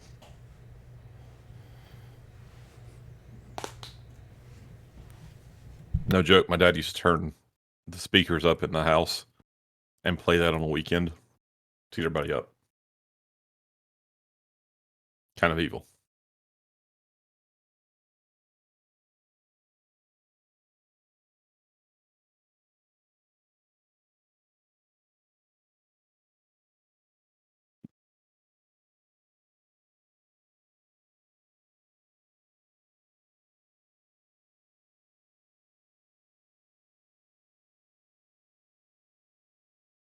Sorry, double checking the feet with Amanda.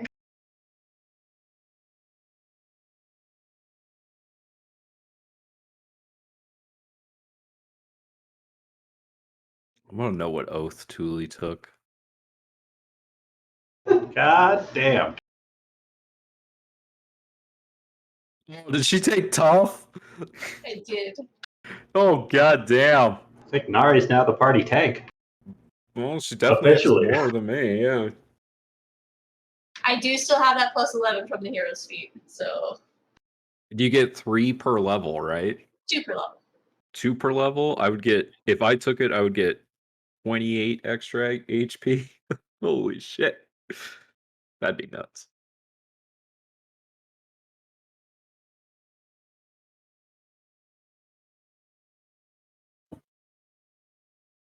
So music starts to play in the area as everybody is roused. Wait, so Nari has 180 HP? It's technically less by 11, so 170. So you, even with it, you only barely have more HP than I do. Just barely, okay? Okay, Ruffle. I was just doing the math because I was like, wait, if I only got 28, how's she all the way up at 180?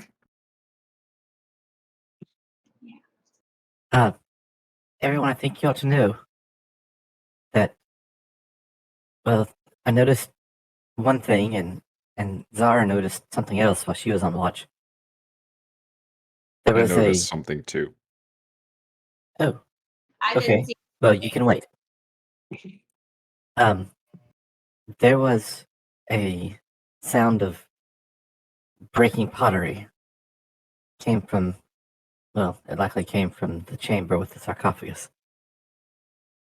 This probably means that, well, I'm afraid it may have been the canopic being coming back from one of the canopic jars.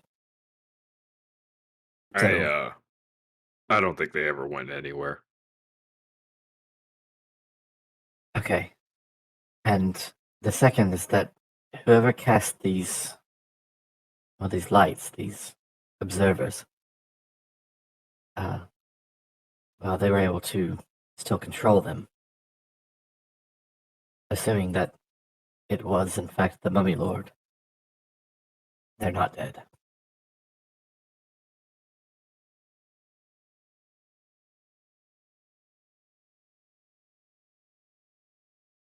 Well, I'm ready to go meet the Oracle for a second time. How about everyone else? Not quite yet. Zara, can you join me for a second? Yeah, sure. What happened? If you just come over here, please. Yeah. I want to give you the true sight again. But I don't know how effective it will be. But I think you might be of most value to us if you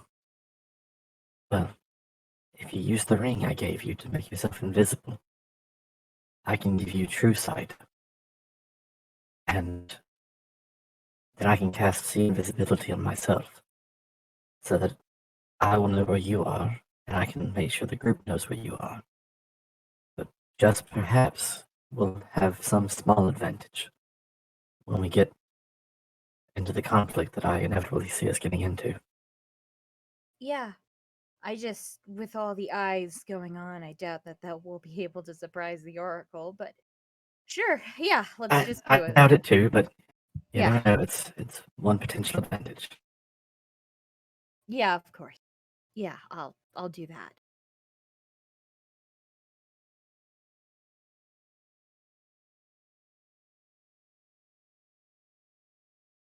So Callum, again pulls out an ointment and puts it just under Zara's eyelids, and casts a spell over her.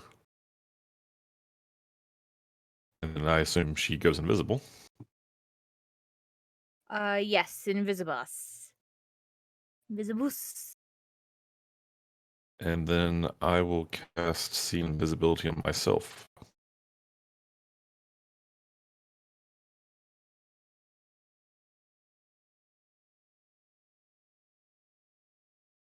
Oh, and Callum, just want to let you know you're really great. All of you are. Except you. So, wait a minute. All the Callums are really great except me? I'm confused. No, you're great. All of you are. Except Tuli. Oh, okay, right. Yeah. Right. Just want to let you guys know that. I don't think they can hear you over here. That's probably a good thing. You know, wanted to let you know. So in case anything happens to me, you could tell them. Oh, okay. Now that you're invisible, I'm gonna try to play a little trick on them. Just don't say anything. Right.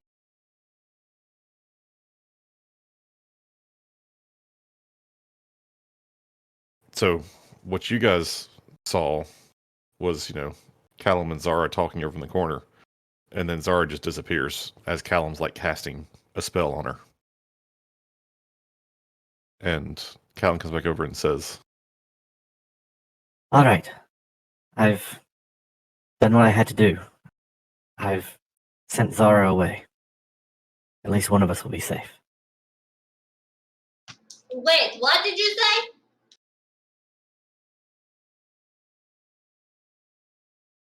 I said I sent Zara away, so at least one of us will be safe. No. You couldn't wait. You couldn't. How many people can you get out of here at once? Like, why didn't you send more people away? I'm gonna need a deception roll from you at disadvantage. You can't lie to Rafal. He's no fun.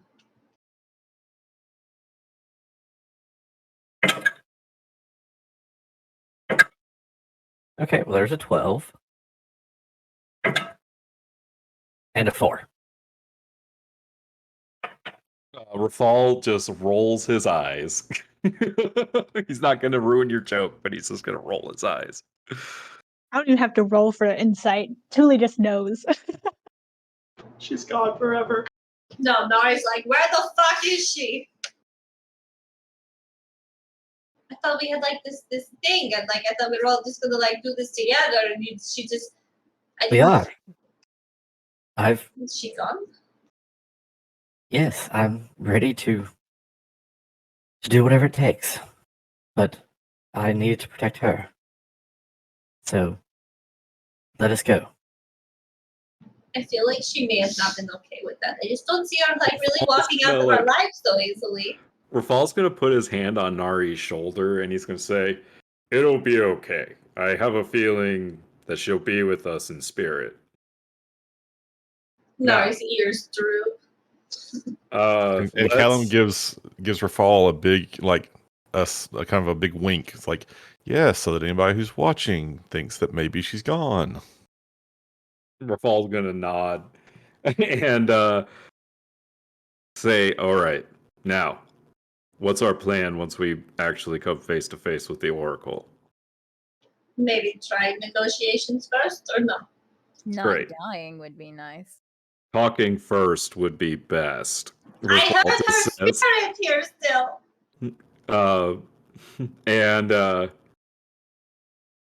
So, Julie, you want to do the talking? I mean, if she's willing to talk, sure, but I don't really see that happening. She was last time, until Kevin shot her. Well, we shouldn't have to worry about that this time.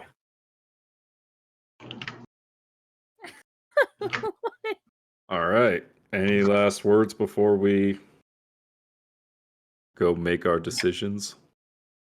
Just remember that if it does come to a fight, that the Mummy Lord will be susceptible to fire.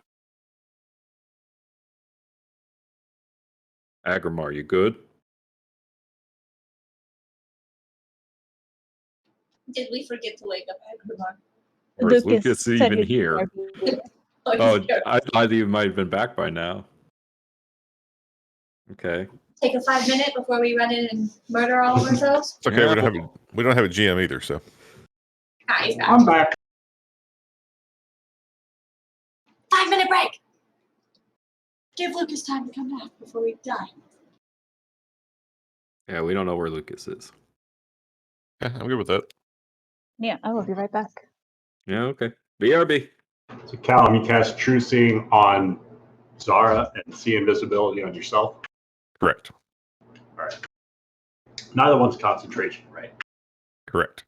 All right. I'm a wise wizard. Or at least a moderately not unwise wizard. Just not great at concentrating. He just understands that, it takes two things to, you can only concentrate on one thing at once.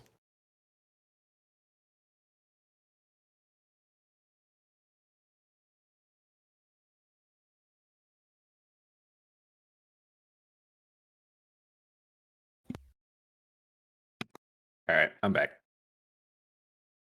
Welcome back.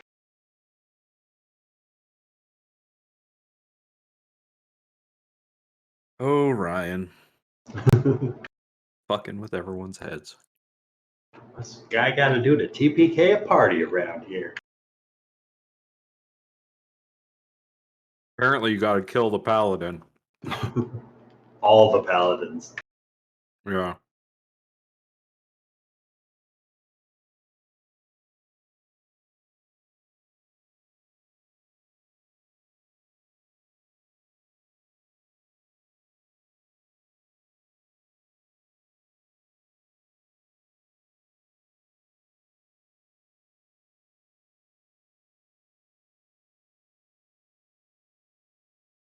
That conversation with Larice was fun, though.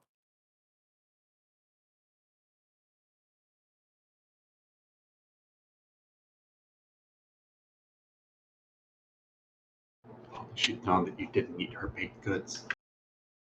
I don't trust baked goods. Easiest way to poison someone. Oh, it's just arsenic. You can't taste it.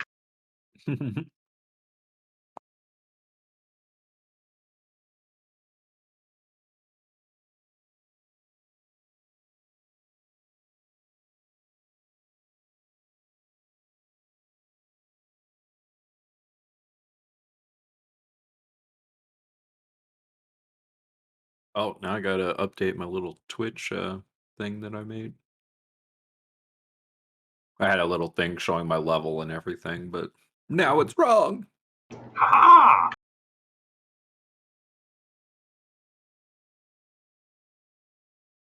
Lucas, come back.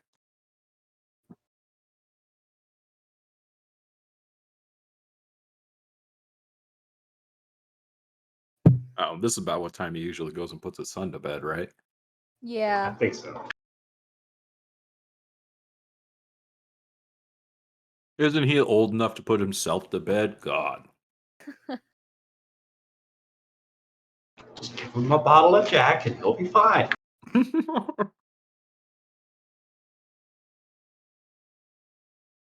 that how your parents raised y'all? Every day. My mom is a. She needed us to put us to bed.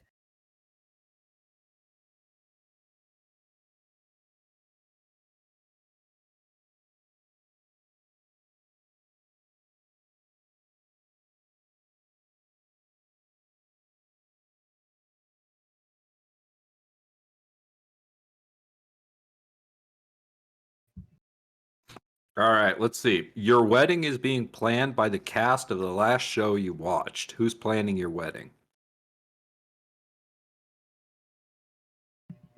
Walking Dead. Studio Ghibli. Zombies? I'm living a good life. I will have a wedding by Studio Ghibli. The Goldbergs from the Goldbergs. That's the best show. What was the last show I watched? Mine was Wu-Tang Clan Take America, so. All right. My wedding is being planned by the Wu-Tang Clan. Let's go. That'll be pumping. Hey, Wu-Tang Clan ain't nothing to fuck with.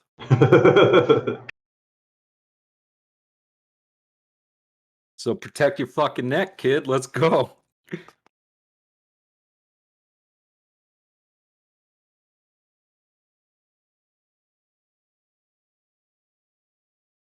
All right, Thule, your wedding is being planned by the cast of the last show that you watched. Who's planning your wedding?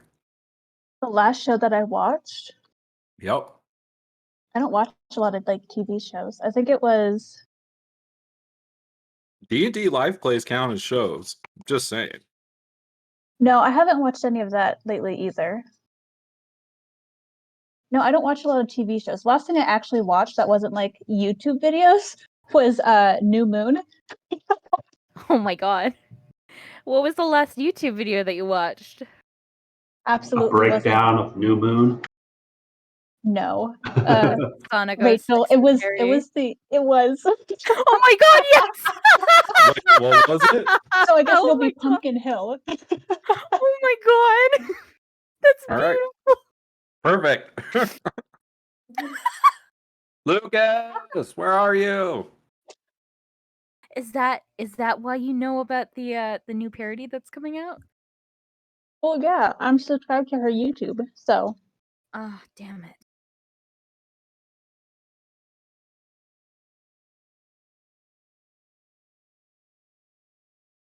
I did not see that.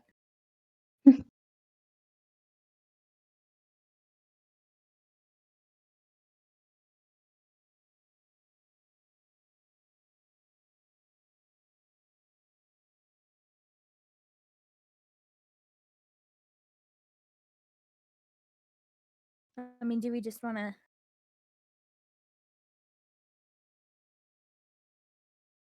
I mean, we could just go, I guess. I feel like this is a defining moment at the party, and I'm nervous of embarking on it without everyone present. I mean, I do kind of want him here. Lucas! Especially in this whole, casting preparatory spells phase. Speaking of which, Rafal, Callum,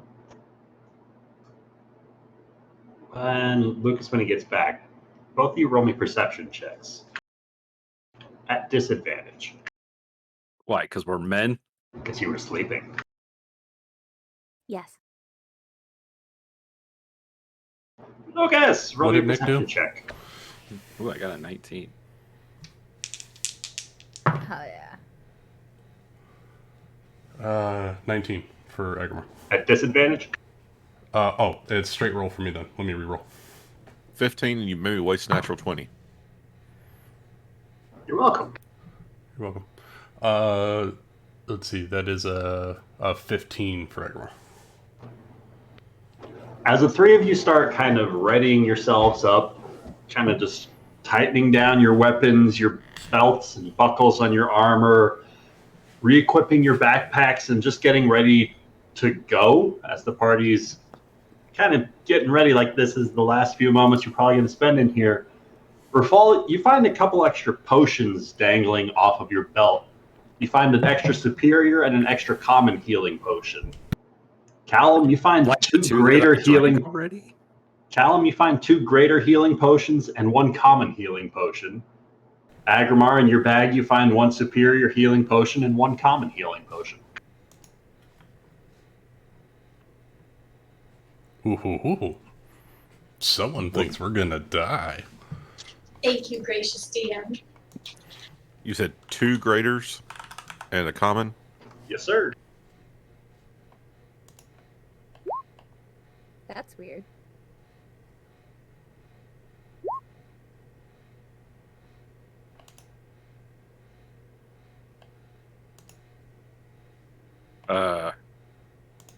Rafal's is gonna hold his up.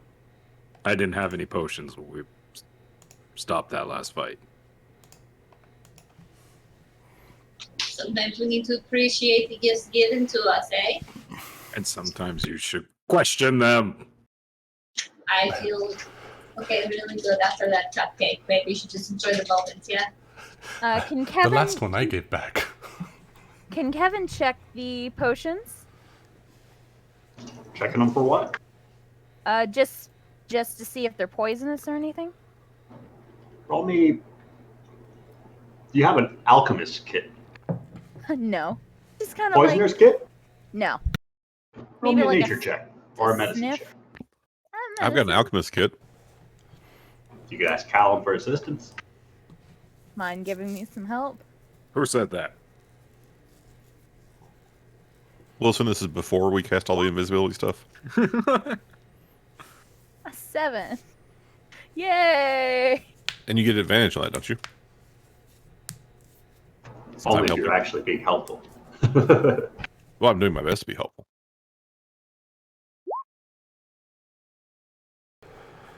I mean, yeah, it's Toad's a health not potion. poison. It's not poisonous. I know that for sure. It's a health potion. Roll me a d6. Okay. A 4. All right.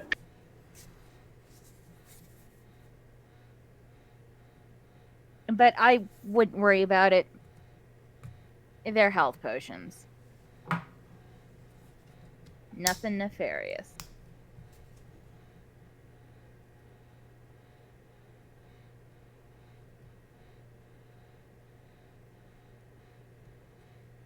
But why just the 3 of us?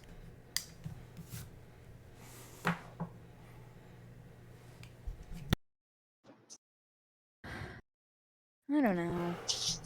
I think the 3 of us perhaps completed our trials?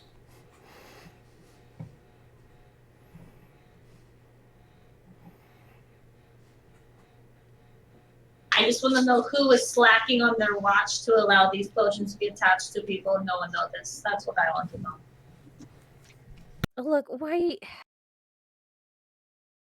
I didn't see anything, and I was paying close attention. Why don't we just go over to the Mummy Lord already? Okay. Yeah, let's go. I will miss you guys. The first place we need to go is back to the room with the crystal. It's just through those double doors, right? Wait, why do we have to go back to the room with the crystal? What crystal? I didn't see a crystal. The one that Zara and Rafal and I went through. Okay, why? I have to return certain items. Okay. So you don't just want to go... You want to go the long way around? I prefer not to face the Mummy Lord with cursed items again. Why don't You just should have leave let them? me know that you had cursed items. I could have got rid of that for you. I don't believe you could have. No? Okay, well, let's go. I will lead the way. Nari will climb down the rope and start walking. She's going to check out the doorway first. No, I'm clicking buttons. Well, if we're gonna go to the room that Callum's talking about, we need to go this way first and go all the way around. Yeah, I know where it is. I just... Nari didn't know You don't know where it is. Nari doesn't know where it is, okay? Sorry, you're right. She'll go to the doorway and be like, lead the way, but like, let me lead, but like, tell me which way. Is it to the left? Wait for us. Yeah. We don't go out of each other's sight. Do you understand? I will tie a rope to every single one of you and we will be stuck. I have a lot of spells I'm trying to figure out. Leave me alone. You have a rope?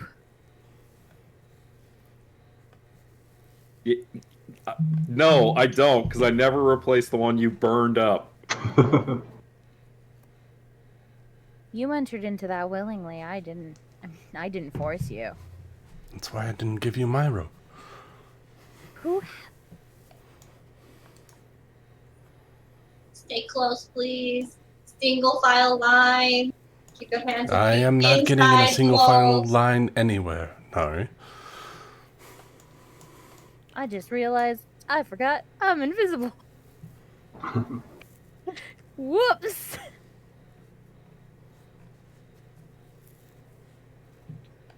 Stop going so fast. We're sticking together, TM, in case there's any question about that. All right, so as Callum sprints 90 feet in front of everybody else, I assume everybody in the party is sticking closer together. I want to see if that cushion is still raised up a little bit. Aggramar, feel free to roll me an investigation check. Or a sleight of hand check if you're trying to do it without the rest of your party noticing you. I'm going to try sleight of hand. That seems to work really well for Aggramar. 12. There's still a little bit of a lump. Rafal's gonna look over at Aggramar and be like, What are you doing? I move the cushion aside. Is the vial still there? Right where you left it. What's Yoink. I will add that into my side pouch, and you hear a bunch of clinking. Rafal, you see Aggramar move one of these cushion pillows to the side, and he scoops up a red vial that is accented with platinum filigree. What was that? A potion. Like a health potion? It was a just in case I had to run the hell out of here. Everyone is just finding health potions everywhere. Nari gave it to me because she got it from some stranger in a hallway or in a broom cupboard or something. I never told you where I got that from. I just handed it to you. I saw you walked out of the broom cupboard. You saw me walk in the hallway of mirrors towards you. Yeah, I saw the opening. Anyway, she was in a broom cupboard or something, and someone gave her a potion. She gave it to me, and I didn't trust it, so I put it here, and then we just magically got 6 more potions, so I figured I'd pick it back up. I gave you something and you just left it here? Yeah, I didn't trust it at the time. Give it back. It's mine now. Callum. It won't work on you. Give it back. It's mine. Yes, Rafal. Give it to Callum. Let him look at it. Sure, Callum. Why don't you take a look at this potion? Oh, wait, you're too far ahead. Aggramar starts running down the hallway. Callum! Why are we going this way? This leads back to the mirror room. I don't want to go back there. No, this way leads back to the mirror room. No. Oh, I'm yes. retracing my steps. I am so I know where I'm confused. going. Callum's going the right way.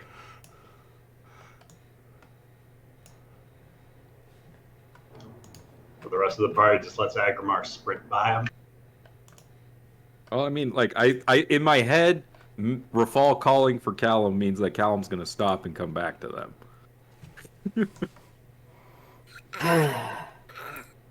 No, this way, Callum. God, you're killing me here. Callum falls through the space. Left, right. You're going to get shunted together. 10 years in the past. You better stop it. So, 2 questions. First, Ben, where's Callum going? Is he returning back after hearing his name called out? Yes. And how does he react to seeing Aggramar sprinting up the hallway behind him? First thing he does is look to make sure that Aggramar is not about to run over Zara. And as long as Zara's more or less out of the way, then Callum's just like... What is it? What? I have this potion that I stored under a cushion, and I want to make sure that it's safe. Okay. I'll take a look at it. Do you have a field test kit I could borrow?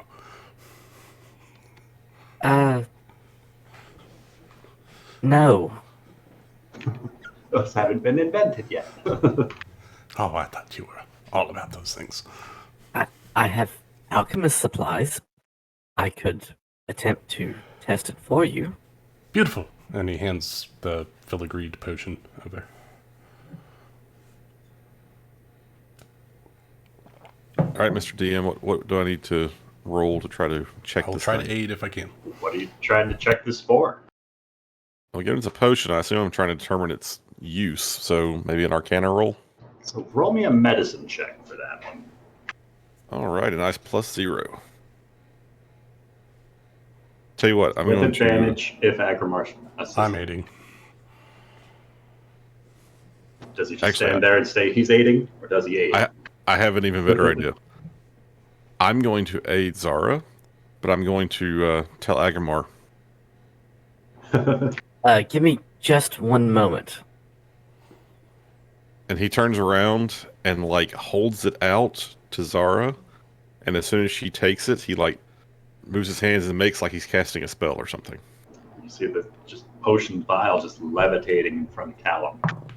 He's trying his best to keep up the charade for one person. I have a really good... Never mind. Not that good. What do I need to roll again? A medicine check. At advantage? Unless you're assisting Callum. Yeah, I'm assisting Callum. Is Callum assisting you, or are you assisting Callum? I'm assisting her. All right, so roll medicine check with advantage. I think he should. I have +0 to medicine. Oh, then why 10. are you guys doing it? Yeah, like... Because... I don't know, Aggramar, why did you give it to them and not to me when I specifically said give it back? I mean, I assumed it was going to be an Arcana thing. That's why I said Callum.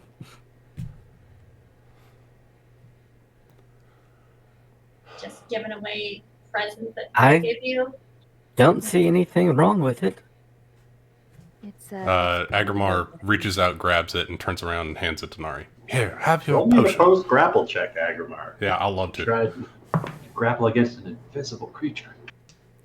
Invisible creature. All right, here we go. You know what? I'll bring out Cognar for it. Zara, if you're trying to hold on to the potion, roll me an athletics or acrobatics check. Oh, I want to roll. I want to see. Just 26. for shits and giggles. Oh, I got a 20. Aggramar, you reach out and grab the potion, and you feel this kind of residual arcane pull of force on it, but it kind of quickly releases after you fully grasp your palm around the vial. There was no need for that, Aggramar. I was going to get it back. That's fine. I apologize. I don't mean to be rash. It's just a little jumpy this morning. Alright, can we please go? I really would like to get rid of these things. Can we move now? Is it blood? I hand the potion to Nari. Nari takes the potion. Yeah. So, just so I'm on the right page, only Aggramar and Nari are not aware that Kevin is still here, right? Nari has no idea. Okay.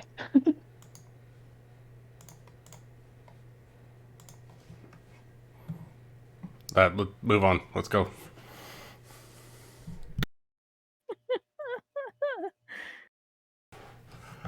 Who says while we're dealing with trauma, we just can't have a little bit of fun? I mean, who's to say what's going to happen in battle? If I can't see you, I can't exclude you. Oh. Well. Don't worry, if we get into battle, she'll be invisible.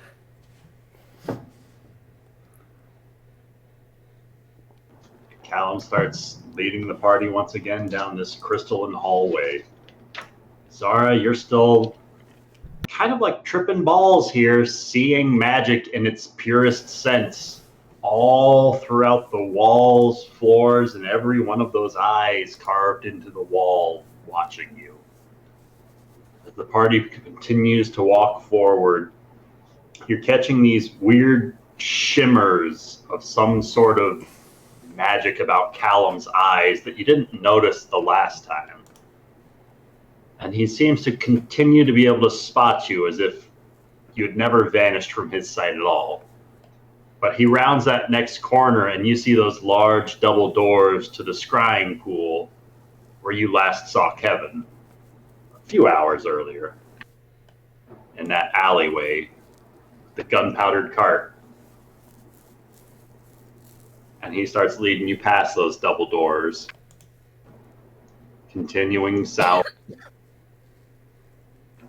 up the hallway that you guys originated from, rounding that next bend. Actually, before we get past there, once we get to the scrying pool, Callum's going to make his first delivery. He's going to go into the scrying pool and pull out the +3 rapier and throw it in there. Hell yeah. He produces the rapier Barada the Vile and tosses it with a small splash into the pool of scrying, where it slowly drifts down to the bottom and settles. Looks to be about 10 feet beneath the surface. Callum is singularly aware of just how deceptively close that floor appears.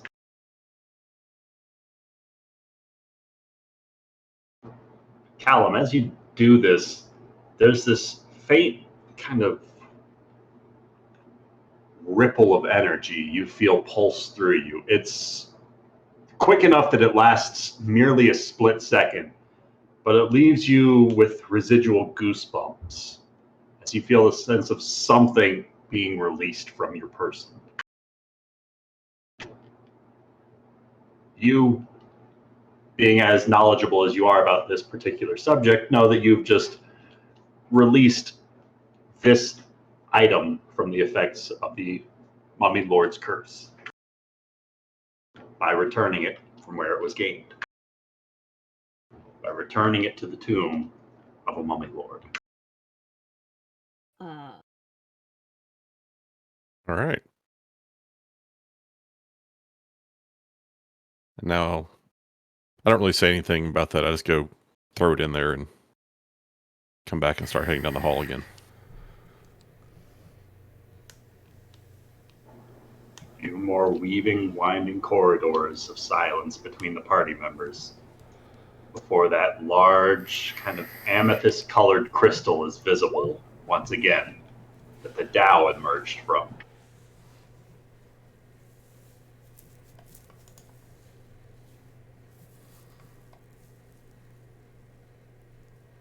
Yes, this is the crystal you're talking about, huh? Look at that thing.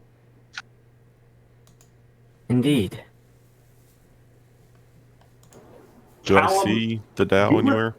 You remember that when you guys left this room, the crystal was practically destroyed, but now returning to this chamber, it's mostly re-solidified itself. Many of the chips and cracks that were visible on its surface have healed up. There's still a small hole towards the center where about the shape of that sword's hilt. But it looks as though this crystal, when left, is slowly healing itself. Callum takes the hilt of the sword and puts it back into that one spot in the crystal. Roll me an intelligence check. Intelligence check. Okay, something good. Let's go. How about an 18? 18's pretty good. As you release the sword's hilt, you watch as it drifts ever so slightly back into that off-kilter angle that you originally scooped it up at. And almost as quickly as you retreat your hand from this opening in the crystal, it solidifies behind, leaving the hilt of this blade solidified within the crystal dais once again. And effectively, all damage visible to this crystal heals itself in its entirety, as if you guys had never traversed through here before. As if you'd never interacted with it. And as I look around, do I see the two Tao or the eyes inside the crystal the way I did the first time? Looking around, you do not. However, Zara, you notice as Callum pulls his hand back and the crystal heals itself of the cracks and damage, slowly you start to see these motes like eyes. 4 of them appear inside of the crystal glass, looking outwards, these humanoid silhouettes, these Tao trapped inside. Rafal will pat Callum on the shoulder and he'll say, they were pretty sure they would be back. Yes, I think you're correct. Now, And creatures, I don't know if you're still here. I don't know if you can hear me. Which language are you speaking this in? Primordial.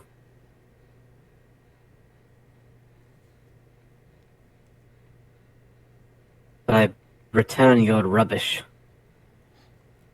We took it from your defeated bodies to have some recompense for our trouble. But you shall have it back, and its curse with it.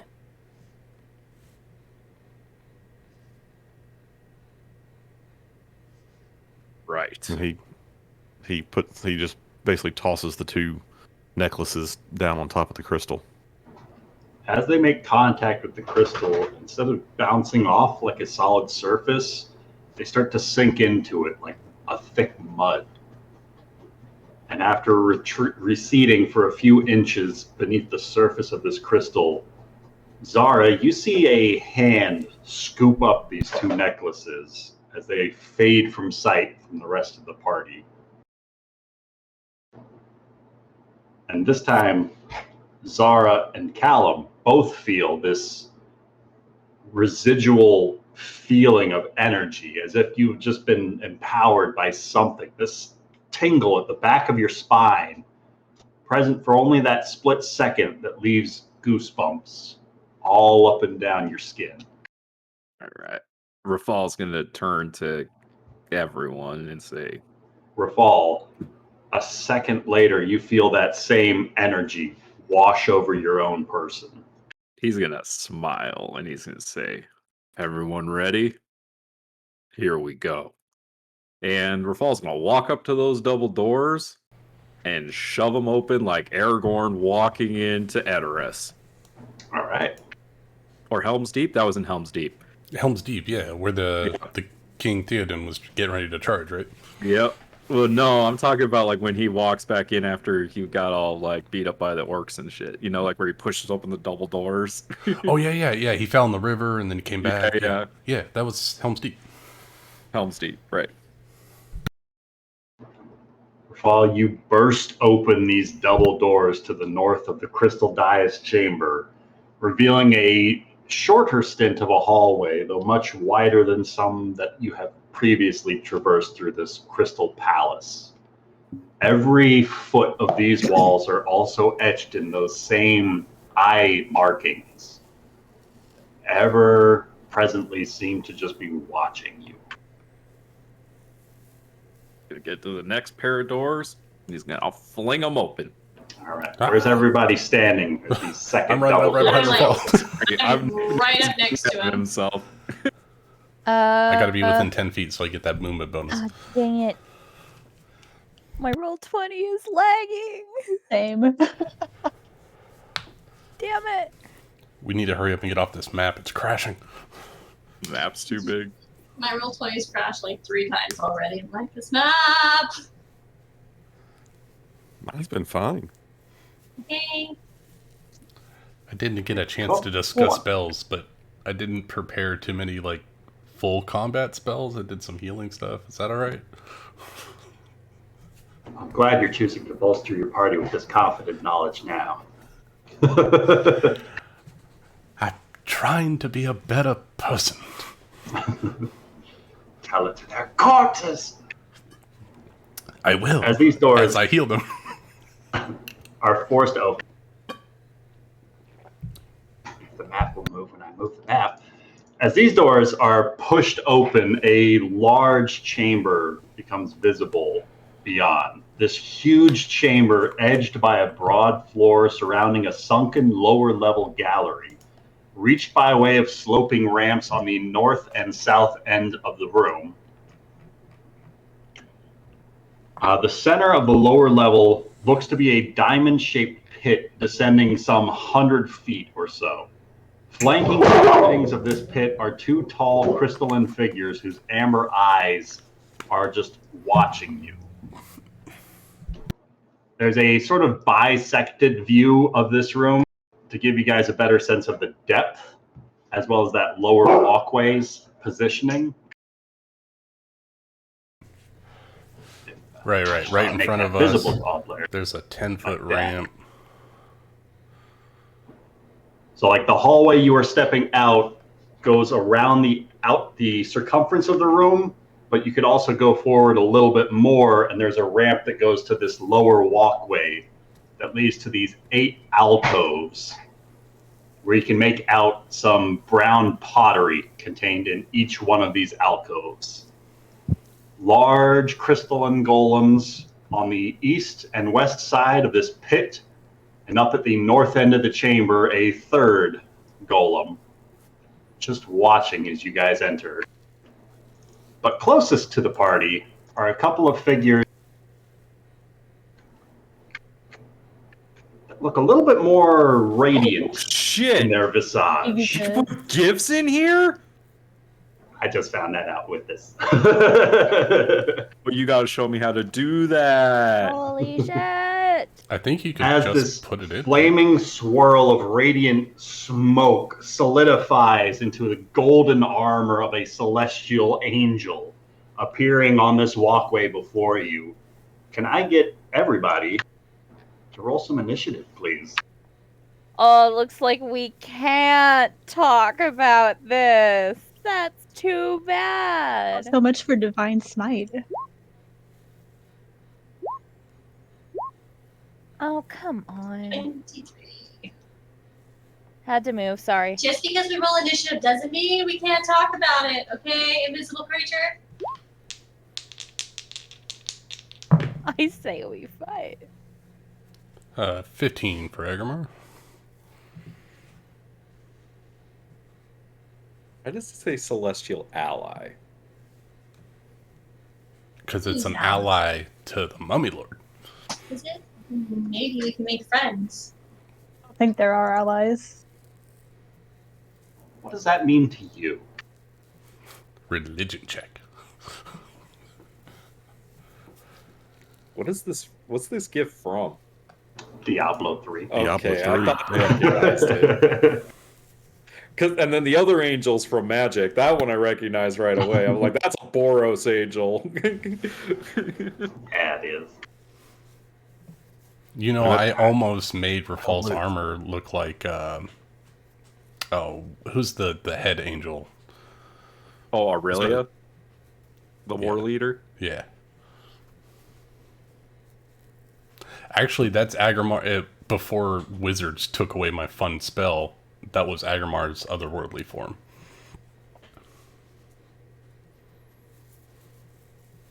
What were you going to say, Ben? Trying to come up with a name.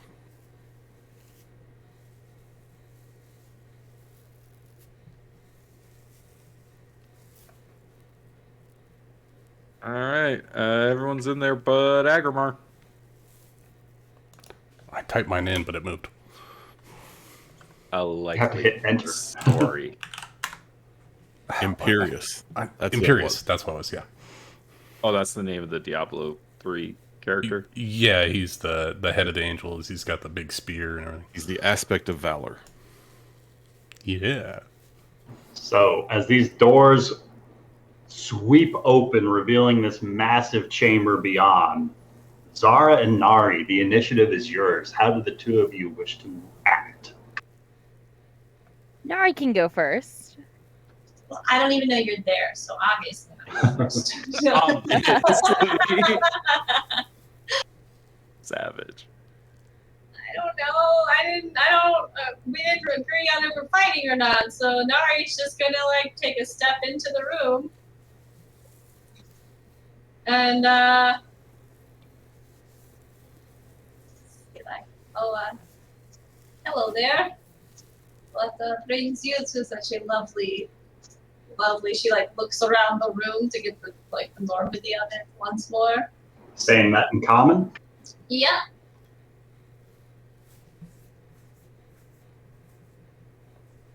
Anyone speaks celestial? Oh, is there anything else you would like to do, Nari? Mm-hmm. Just double checking. I have to bring up my languages. That's roll 20. Hold on.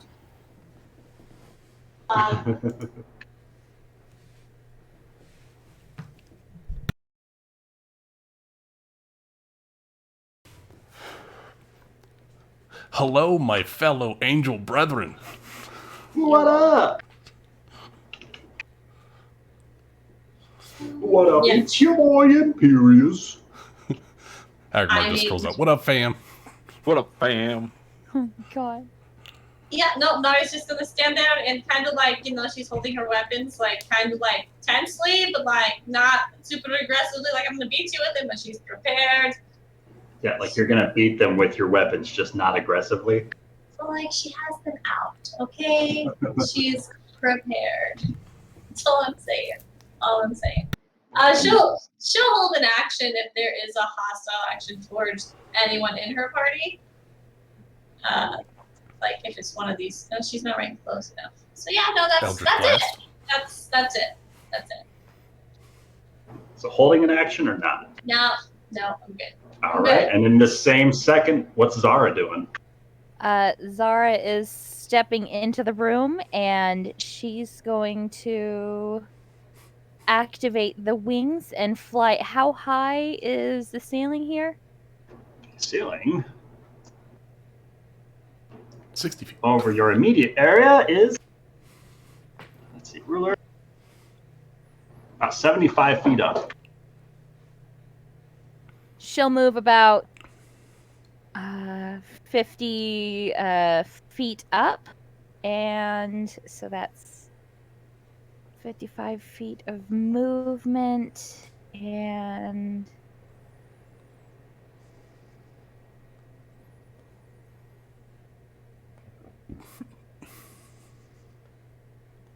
sorry, just had to check one more thing, and move 5 feet to the left for my full movement. All right. To the left.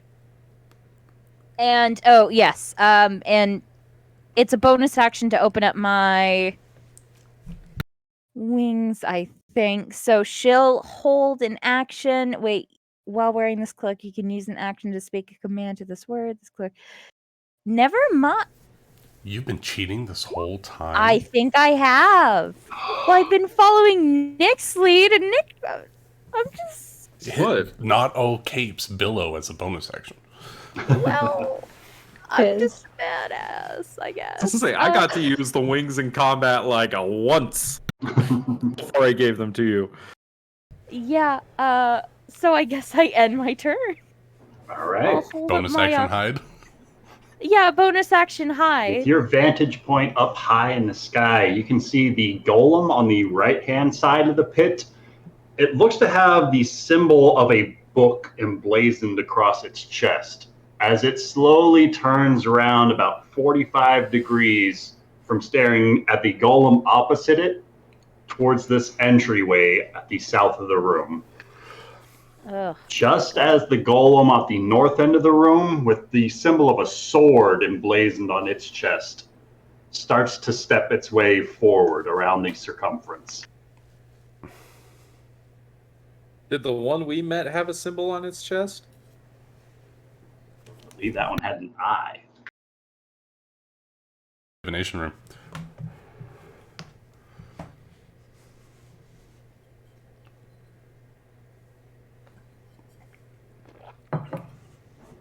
With that, Aggramar is up.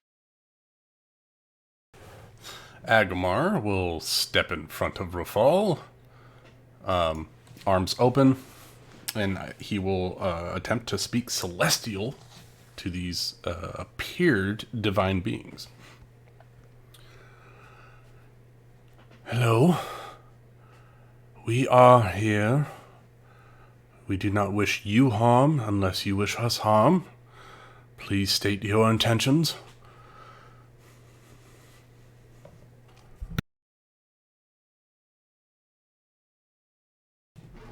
Anything else? Yes. My name is Aggramar. It was very rude of me not to introduce myself first.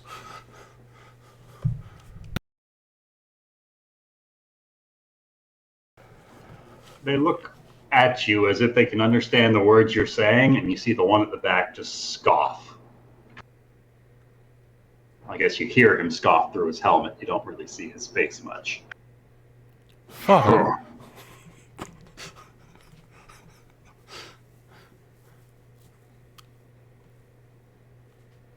And whom might you two be? Anything else you would like to do? Yeah. Can I roll some kind of check just to get a judge on how powerful these divine beings are? You can use your action to insight check one of them. Yeah, let's do the big dude with the wings. All right. Go ahead and roll me that insight check. All right, that's a natural 15 plus 9 for a 24. You have studied some of the divine guardians in your own stretch as a guardian at your own temple. And in doing so, you've read about such entities that can harness divine radiant flame and channel it in their smites like a weapon. They're able to make use of their lighter-than-air wings to fly through an opponent's space without provoking opportunity attacks. These fire main angels are particularly challenging in the few stories that have been written about them. They have been known to be holy champions and paragons of war who specialize in single combat.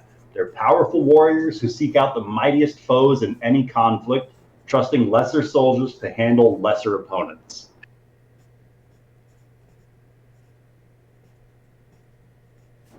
They are resistant to fire and radiant damage, as well as bludgeoning, piercing, and slashing from non-magical attacks, and immune to the charmed, exhausted, and frightened conditions.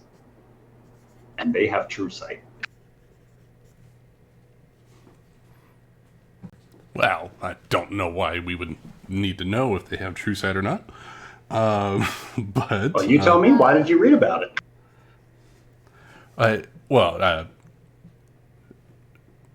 Yes. Okay. I got some information, and I will say to the group, these are celestial angels. They are warriors, and they excel at one-on-one combat. They're particularly resistant to radiant and fire energies, and they smite people. Is this how you introduce all of your friends? They did not give me their names, so I do not know if they are friends or not. Oh, but they don't seem to be hostile at me. They just scoffed at my name, which is fair because in our world I am a bookworm and they are the warriors. I'm a glorified librarian.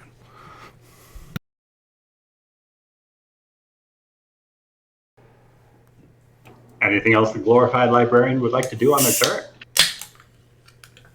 Nope, I'm just going to crack open a seltzer water and let chaos ensue. All right, Aggramar produces a seltzer water. I do cheers them in the air. Rafal.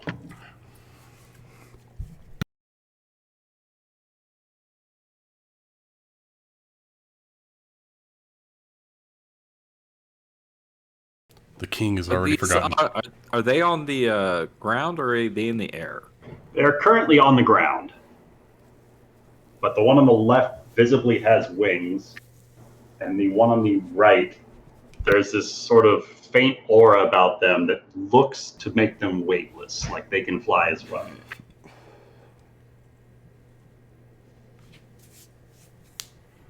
Is there any evidence in the room of that glass shattering sound that they were talking about? If you want to step into the room, you can try and make a perception check. Sure.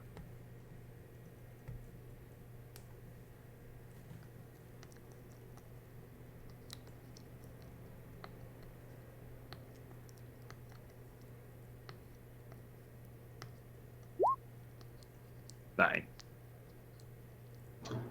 Looking around into the room, you don't see anything immediately on like the circumference balcony, of any sort of shattered pottery or glass or anything like that. But it's a large room and a whole lot to look at. Rafal's going to say, "We've come to see the Oracle."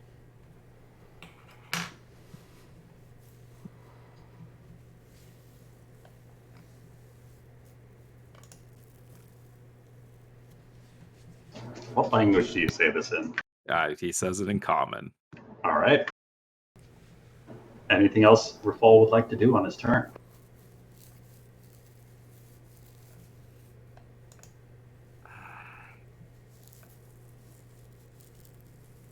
I mean, he's going to prepare an attack if anything is hostile towards him. So he'll draw his sword, and he'll put it down, he'll put it kind of point down in front of him.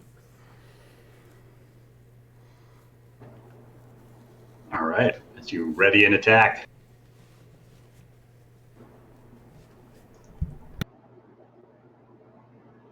The one at the back, who Aggramar was giving the ocular pat down to, lifts his wings that starts to rise him from the floor as he floats upwards 10, 20, 30 feet up into the air as he begins to drift upwards, getting closer to where Zara's at as his gaze shifts up towards her. He says, "As I understand it, you're here to destroy the Oracle and all that she has wrought thus far. For these transgressions against the existence of life, it is my sacred duty to exterminate you." As he holds his greatsword in a single hand, and with his offhand aims his palm down at the floor just behind Aggramar, as this bead of orange light shines outwards, and I need everybody within this radius to roll me a dexterity saving throw, except for Zara, who's too high for the fireball. Oh, hell yeah! 28. Oh, fuck. 11. 7. I'm within Rafal's juju, right? Yeah. Yes. You and Nari. +4? Yeah. 11. Dirty 20 for Aggramar. Fuck. All right, so Aggramar and Thule are going to succeed on this save. They are only going to take... Wait. How about... I'll see your roll. Did you natural 20 it? How about a natural 20 for a 20? Well, I guess that'll succeed. That's going to mean... Okay. They're not good guys. So I don't have 1 round to go. So Callum and Thule are going to take 18 points of fire damage. Aggramar is going to take 9 because he's resistant to fire. Rafal, Nari, 36. are going to both take 36 points of fire damage. Nari, are you still vulnerable to fire damage? No, I have my ring of fire resistance. Good thing. So you avoid taking 72 points of fire damage. Very good thing. Very good thing. So my ring of evasion doesn't give me evasion. It should, yes. If you're making use of it. You can spend a charge to take nothing, right? On a success, yeah. It just says when you fail a dexterity saving throw while wearing it, you can use your reaction to expend one of its charges to succeed on the throw instead. But doesn't a natural 20 succeed? Okay, yeah. So it gives you the benefits He's asking if it gives him all the benefits of evasion, but it doesn't. It sounds like the text of the thing on Roll20 makes it sound like it doesn't. So I just want to double check. I'll verify it real quick. So I think the ring of evasion can only help you if you fail to save. Which I was very much in danger of doing. but it doesn't give the rogue ability of taking 0 when you make it. All right.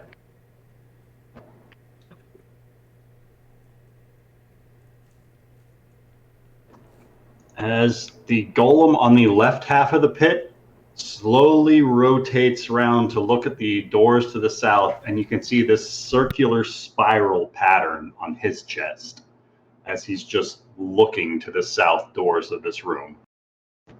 Thule. All right. I don't think it's a good idea to be all clumped together like this. So, Thule is going to... Where is it?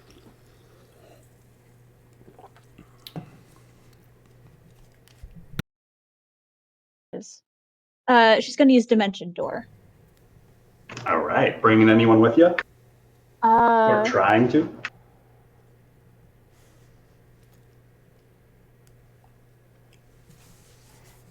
She'll bring Callum if he's willing.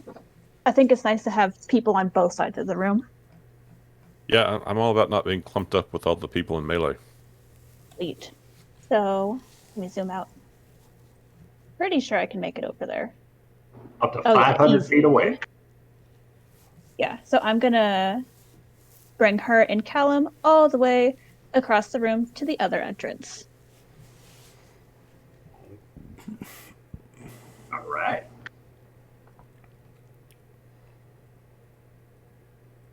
What's it look like as Thule dimension doors across the battlefield?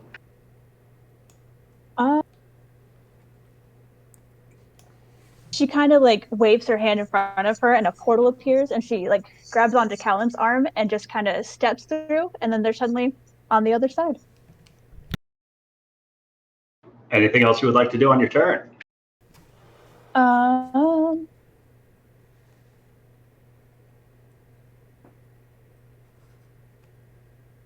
While she's at it, bonus action, she's going to give Callum Bardic Inspiration. All right. You can do it.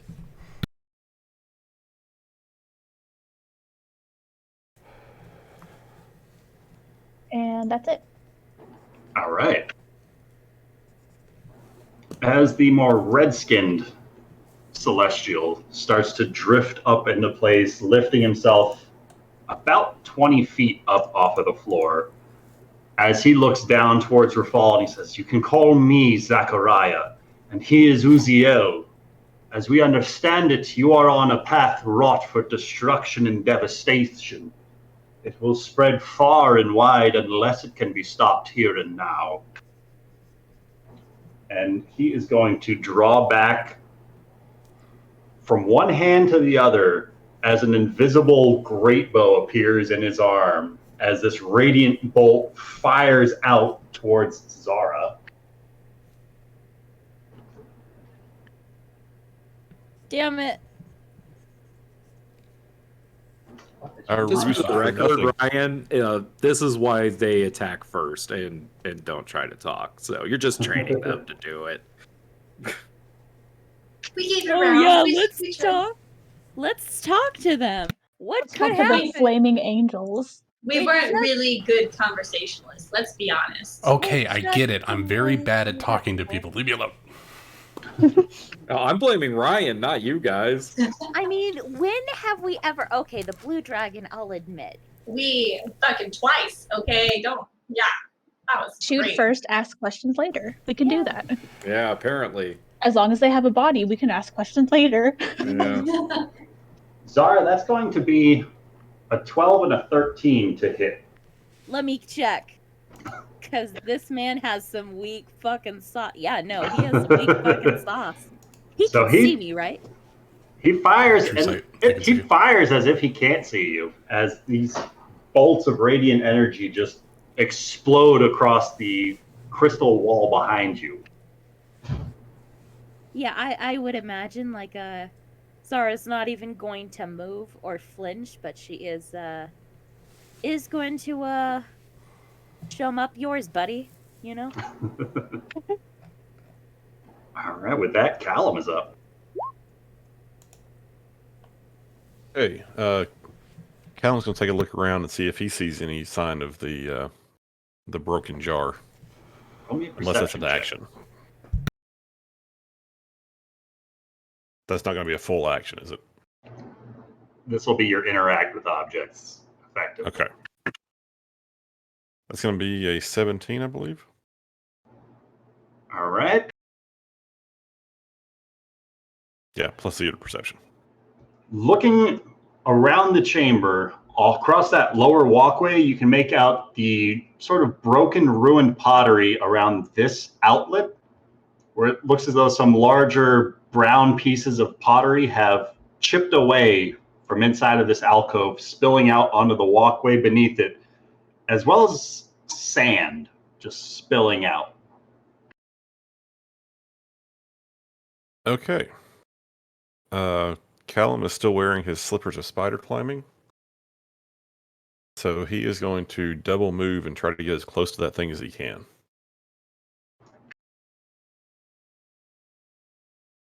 Feel free to move yourself. I don't know how the walls are going to play into this. I don't know how far down that is. So you're on a flat walkway. You can walk down the ramp and remain on a flat surface. Depending on... So I will try to sketch out the walls. Okay, so this is a ramp right here. Yes, the walls, okay. The yellow lines are the walls to that central pit.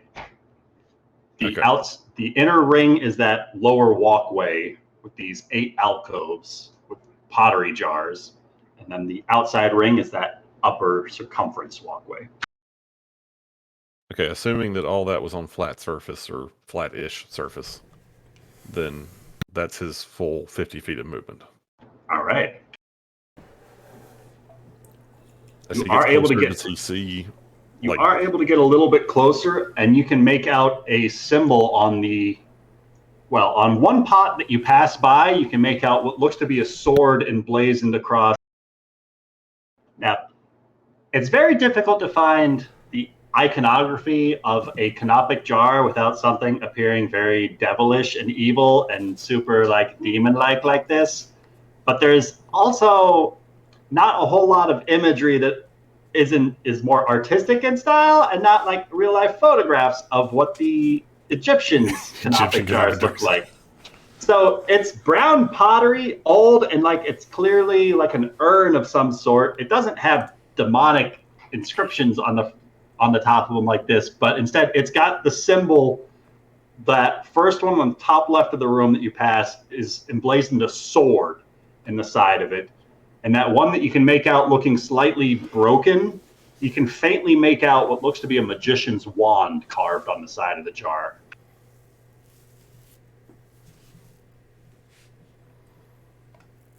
Okay, you know what? Callum's actually going to stop right about here.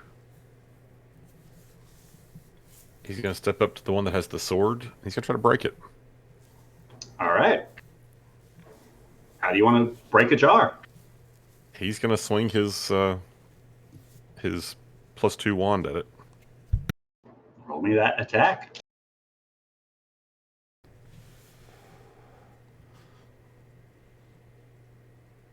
Oh, Ben. Oh, no. You swing your wand and you clip the edge of that alcove. Like swinging a bat, and your bat's a little bit too long to make it inside of this little window. Okay. Well, Rachel, that was a natural one if you want to take tally. Thank you. With that, Zara is up. Well, I mean, that man just fired upon me. So, free game. That man can be murdered now. I would like to attack that man right there who tried to kill me. I'm going to fire the light crossbow. Hey, for the record, that seems totally fair. Yeah, it is. I mean, but he's been nothing but an angel. Yeah. Angel with a crossbow bolt sticking out of his chest. 20. Wait, do any of these people have spears on them?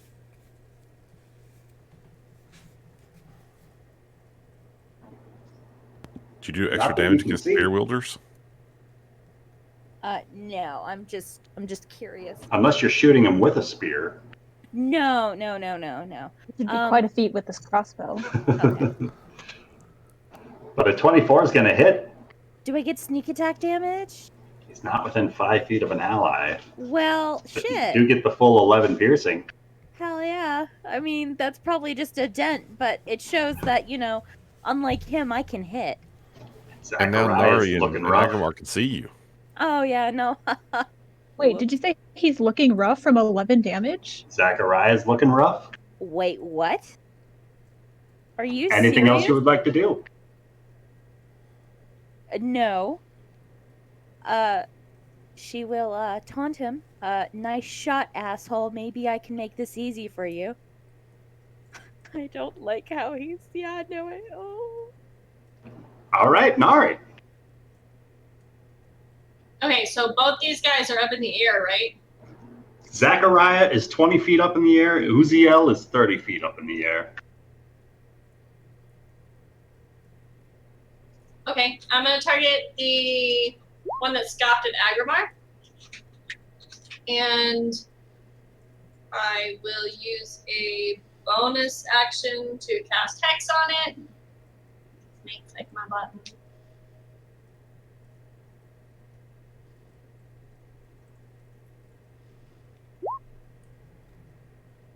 So that'll grant me 5 necrotic every time I step.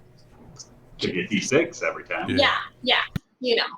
You guys know what I mean. You got it. No and then cheating. Yeah, okay. Fuck. I didn't think this one all the way through, guys. I'm sorry. So you can only do one spell. Damn it, Amanda. You have a cantrip? Yeah, No. I can do a cantrip and a spell? Well, Hex is a bonus action. Yeah, so I can still cast a cantrip spell? Yeah, you can still Eldritch I thought Blast. you couldn't do 2 spells at You all. can't Two unless level one of spells. them is a cantrip. Okay, cool. Yeah, so then I'm going to Eldritch Blast him. Both. Is it 2 or 3 shots at him? I get 3 now. Then all 3 at him? I'll do the first 2, and then the third one. I'm gonna do all 3. Fuck it, I'm gonna go bigger. All right, the first one's going to miss. Second one hits. Third one hits. 11 and 8. Plus the Hex Plus damage on the Hex 26. damage. 2d6. Oh. 30. Wow. That's not bad. Pretty great. Anything else you would like to do? Yep, I am going to move to here. That's way too far. I'm sorry. There. My God. Oh, and I'm gonna heal. Now I'm good. All right.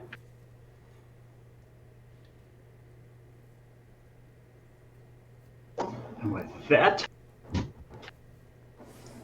golem with the book on the right-hand side of the pit continues to just observe as the one with the sword now looks down across the walkway at this small gnome who just took a swing at this canopic jar down below, and he leaps down onto that lower balcony with a crash onto the sandstone. And he's going to look out towards you, Callum. He's going to step forward 5 feet, raise up both of his fists, and try to slam you with each one of them. Can I cutting words one of the attacks?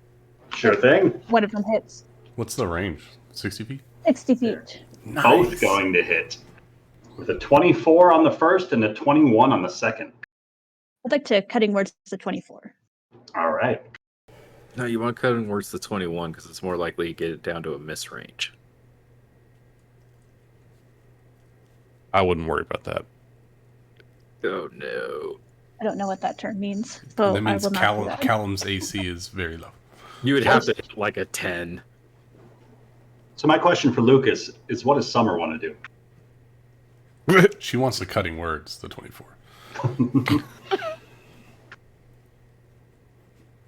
Well, I'll let Summer decide what Thule does then. You know, I wasn't the one that said anything, right? I know. So mean. Oh, Show how ridiculous it can be. The first one was a 21, you said? 24 on the first and a 21 on the second. Okay, well, To 24, they both absolutely hit. How much damage on the first one? If they resolve, a 19 points of force damage on the first and 29 points of force damage. Up there. So, as soon as I take damage, I can use my reaction to magically become invisible until the end of my next turn. I'm using my fade away ability. All right. Oh, that's what I wanted to do. That's going to cause the second. The damage, not the hit. Yeah, you want to do that? Yeah. So roll your bardic inspiration die, and we'll deduct that from the 19. -2, so. Only 17 damage. Oh, I never realized you could do it on the damage roll. I don't think you can do it on the to hit, right? Yeah, I can do it on that's for the bard attack themselves, roll, right? ability check. No, ability attack roll, check, ability check, or or damage roll. Yeah. That's pretty cool. So the second one misses? So the second one will be made at disadvantage because you're invisible then, right? Yeah. For a 19 to hit on the second. Okay, that's still going to hit. For 29 points of force damage on the second slam.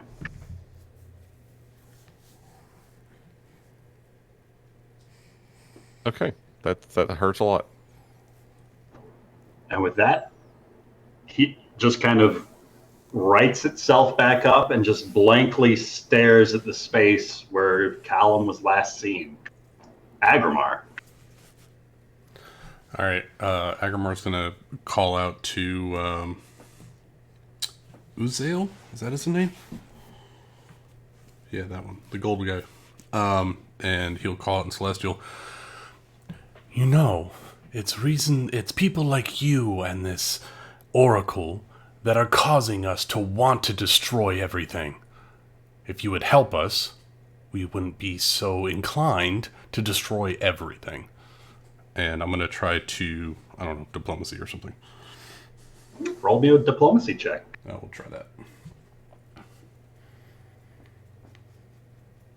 Persuasion, right? Well, what's Aggramar trying to do? I've been watching a lot of Glass Cannon, and there is no diplomacy in 5e. Exactly. I'm trying to persuade him to be like, look, the reason why we're doing this is because everyone keeps telling us that we're going to. That's crap. 7. Roll me a persuasion check. I did. 7. All right. Anything else you would like to do?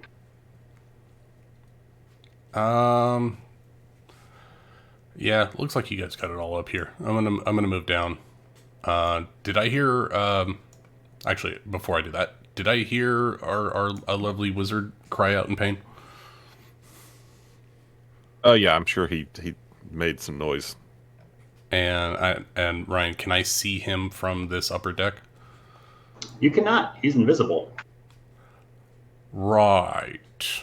Okay. That's good. That's good to know. All right. Yeah, I'll just I'll move over here and try to get a better look at this sarcophagus thing. Just ignoring these angels for the moment. Sure. Rafal.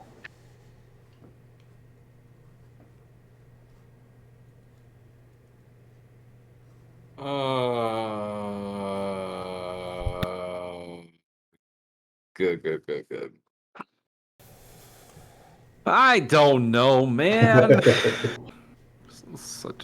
I hate this. Okay.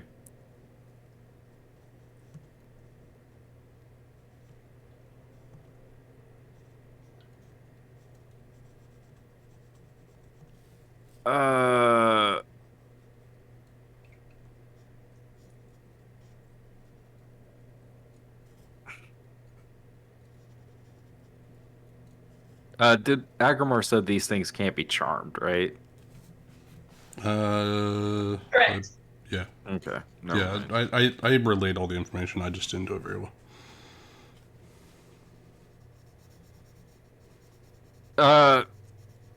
fuck it. Rafal's gonna burn his 4th level spell slot. He's gonna reach out his hand. And he's gonna cast Banish on that guy. All right. Is it Charisma save? It is indeed a Charisma saving throw or be banished.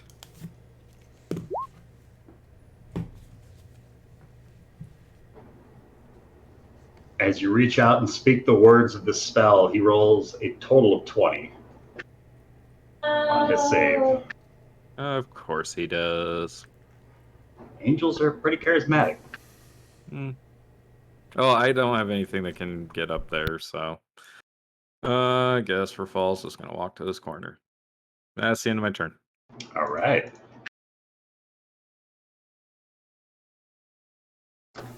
And the one 30 feet up in the air is going to swoop down behind Aggramar, grabbing hold of his greatsword as he does so to make a couple of slices at Aggramar as he tries to fly by him. Aggramar, the first swing with the longsword is going to be a 27 to hit. 27 hits. For 12 points of slashing damage and 18 points of radiant damage. Second slice of the longsword is only going to be a 12 to hit, which is going to just slice off of the back of your armor. He's going to go 30 feet to there, 5, 40, 45, 50. Fly 50 feet out to there. Flyby attack, right? Yes, sir.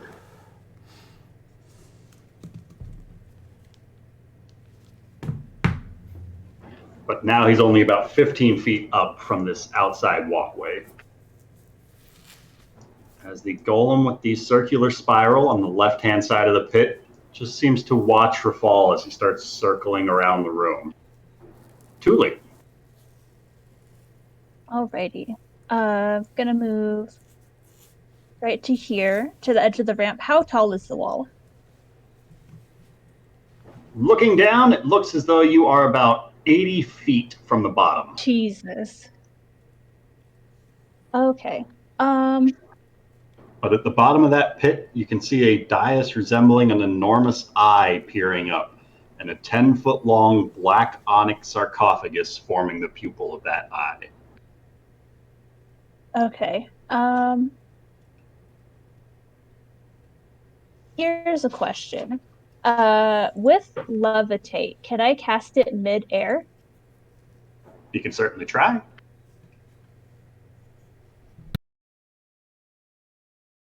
Like I'm gonna try. Okay, so yeah, she's gonna jump off and like about halfway down, so like about 40 feet down, she's gonna cast levitate on herself. Kind you know of what? Make it feather 50 fall feet yourself. Down. All right. Yeah.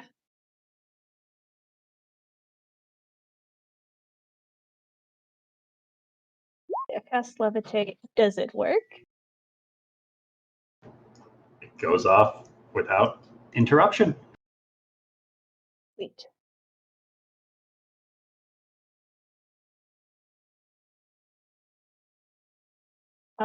Yeah, that's it.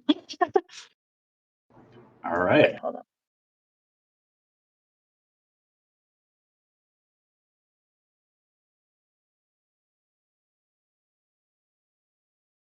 Okay, yeah, that's it.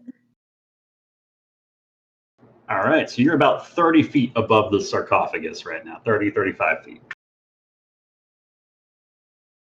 And with that, Zachariah is going to fly up to Nari, fly down to Nari, rather. And he is going to swing as if he were holding the haft of some sort of a weapon as light appears in the space as he swings with a radiant mace. Nari, this is going to be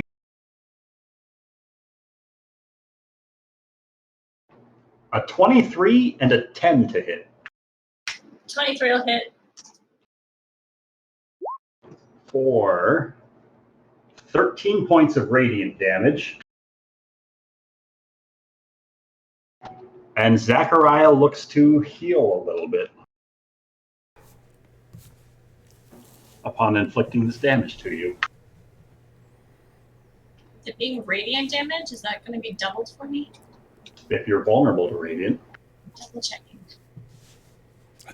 I don't think you're vulnerable, but I think if you get hit by radiant, you don't recover HP. I think that's how that works.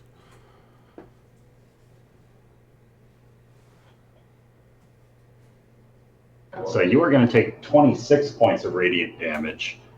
And while Zachariah was looking rough, he's looking fine now. Oh, I'm going to murder this guy.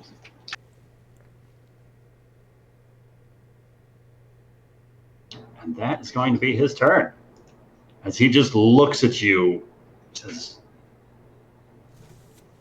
unfortunately, you're all agents of chaos. I wouldn't expect you to understand order and justice. Callum. Okay. Well, Callum's not very happy with what just happened there. So while he's invisible, he is going to back up and cast Mirror Image on himself. All right. As you step back away from the golem, you notice it doesn't seem to notice you stepping away, as if the golems do not see where you are. And with your intelligence, you're able to piece together these golems do not have true sight. So you don't provoke an attack of opportunity stepping away. I was kind of counting on that.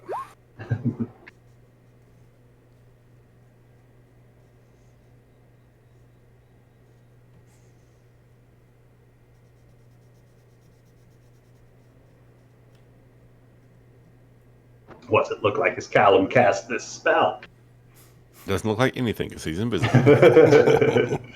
Till the end of your turn? Till the end of my turn. All right. Anything else you would like to do? I think that's all I can do. It's a move and an action. All right. So at the end of your turn, multiple images of Callum appear opposite from where Aggramar started to look for your ally. So Aggramar, from seeing no Callums, you suddenly see 4 Callums standing opposite you. Nice. Zara. Okay, on the ceiling, is there anything to hide on, or is it just like a smooth ceiling? It's kind of angled to a peak. Okay. But those angled ceilings are relatively smooth crystal surface with eyes carved into every foot. I don't know where you just put my camera, but it is black. It's so she can see for her height. Oh, thank you. Oh, I didn't know that existed. Okay, sorry, trying to get back. Would I be able to...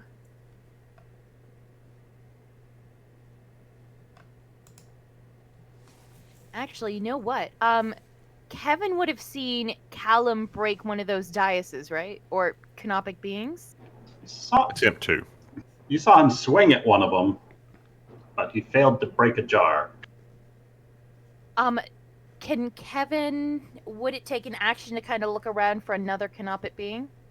Or get sight of one? You see several of these canopic beings. The one on the left and right-hand side of the pit, and the one that just swung where Callum was. There's a jar in each alcove, right? From what you've seen so far, yes. So, like, right here? Presumably. Okay, didn't mean to move. Kevin will move... Yeah, about... Oh, God. 30 feet. Or 28 feet. And, does she see some of them in the alcoves? Are you going down or continuing forward? A little bit down. Because you're currently 70 feet above those alcoves, so you're not going to see whatever's inside of that pocket. You're too high up. Okay, so I move 30 feet. I guess I'll move down 20 feet. To be 50 feet above those alcoves? Yeah, to be 20. Okay, wait, I'm sorry. 48 feet, an additional 20 feet to get further down. at least to get to eye level of the alcoves. I'll take a dash bonus action to get eye level to the alcoves. All right, so going the 70 feet to get down to that level of the lower walkway, you can see every one of these alcoves has another jar inside of it. Fantastic. Kevin will take out... I know this is wasting a turn, but I just want to see. Kevin will attempt to hit one of the canopic beings and destroy it. Which one are you aiming for? The closest one... Let me just measure this one out. That'd be the one with the book on his chest? Yes, and... He's aiming for the jars, not the beings. Canopic jar or the canopic being? The jars? Okay, that'll make a difference.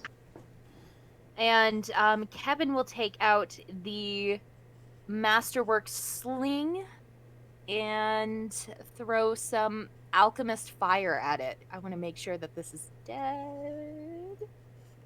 All right, roll and I'm me going an to attack move an roll. additional 5. Yeah.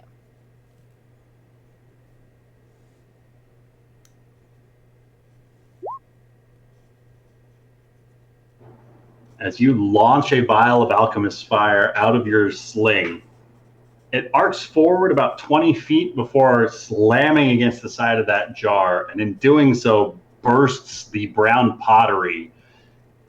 And you can see as the jar kind of explodes what looks to be the iconography of a flame inscribed across the side of the jar as its sandy contents start to spill out as you destroy this pottery in this alcove. Did it do anything? You broke the pot that you were aiming at. Okay, well, I did something. I wasted a turn. I'm done. Actually, wait. I will move, since I took a dash action, I'm going to move, 70 feet. I'm going to move 50 feet up.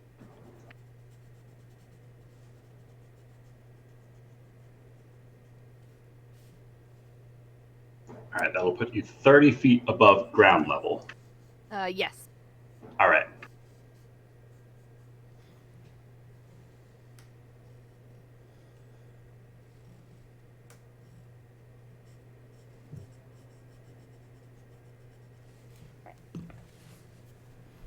All right. With that, Nari's up. Okay, so first I'm gonna heal. Not when you take radiant damage. Oh, fuck, you're right. Damn it. Not gonna do that. And did you maintain concentration on Hex? Okay, all the questions. These are excellent questions, Steve. So roll me a Constitution save. Okay. Okay, now I'm ready. But I'm gonna have a question after I roll my flail. But first, I'm gonna try and attempt to, because they're still in melee range, right? Still right there. Okay, good. I'm gonna try and hit them. Wow. A natural one is not going to do it. So what's your question? So my flail, I now have life drinker, and as when I roll, if I actually hit 2 roll damage, I just want to make sure if it's automatically in there or if I need to add 5 to it. And just let me know. So we'll see if I hit. I think it should be automatically in there, but I don't know Oh if your my character is that god! way. But another natural one is still going to miss. How about a 21? 21 will hit. God dang! Fuck. Yeah, because does that add the life? I don't think I just see your 10 bludgeoning, your D8 plus 7. So how do I do that so it adds automatically so I don't forget every single time? Customize? So customize.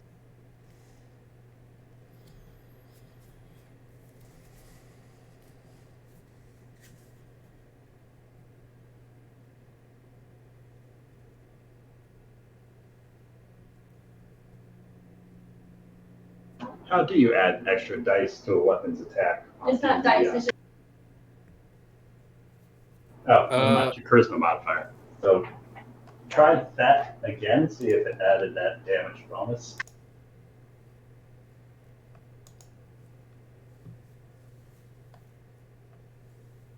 I think it's got it there. Because now you got a plus 12 instead of a plus 7. So 5 of that will be necrotic. We go that way. Yeah, that did it. 5 the necrotic. only way to really do that, Ryan, is to make the...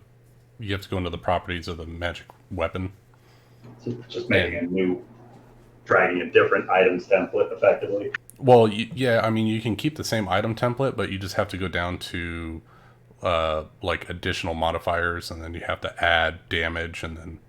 Or whatever. So, Amanda, sounds like you need to talk with Lucas about that.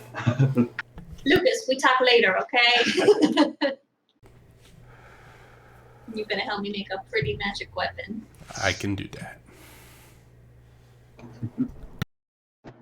But you do get your flail swing in with the 3rd strike. Yay, about damn time. I just fucking, it's cool. 3rd time's a charm. And then I'm going to look to her who, just spoke bullshit. I'm going to say, don't worry, we thrive in chaos. And, all right. Yeah, there we go.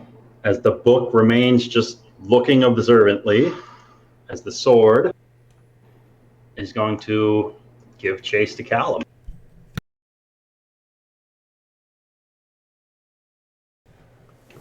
He's going to move 30 feet closer to Callum, but doesn't have the movement to close that gap. So he's going to rear back with his fist as if he's grappling hold of some invisible energy. And Zara, you can see the arcane magic seem to solidify within his closed fist as he throws forth this crystalline dart up at Callum. Callum, this is going to be an 18 to hit. One of your... The D20 roll? Yep, D20 roll. 15 on the first. Okay, 19. Oh, you're rolling the D20. To see if I'm hitting a mirror image or not. Okay. Let's see. Yeah, so on a 6 or higher, you hit an image. All right. So the first image is destroyed by this crystal dart. The second attack is a 10 to hit. 10's going to miss. That's also a crystal figure or a mirror image. Oh, okay, but was it a 10 to hit my AC, or was it... A 10 on the D20 roll, a 15 to hit your AC. But it's their AC, not yours. Right. If it hits one of them.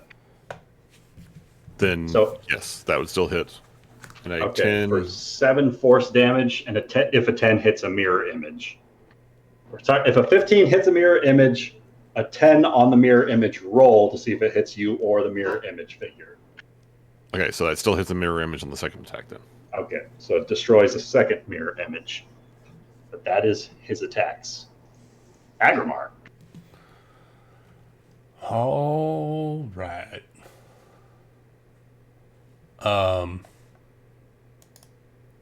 Aggramar is just going to flip the bird to this creature attacking Nari. And I need it to make a will save. He's looking the other direction. Wisdom save. I swear, if you bring it down by flipping it off, I'm going to be a little disappointed in myself. That's a 13, which I don't think is going to succeed. Fails. 3d12 necrotic. Nice.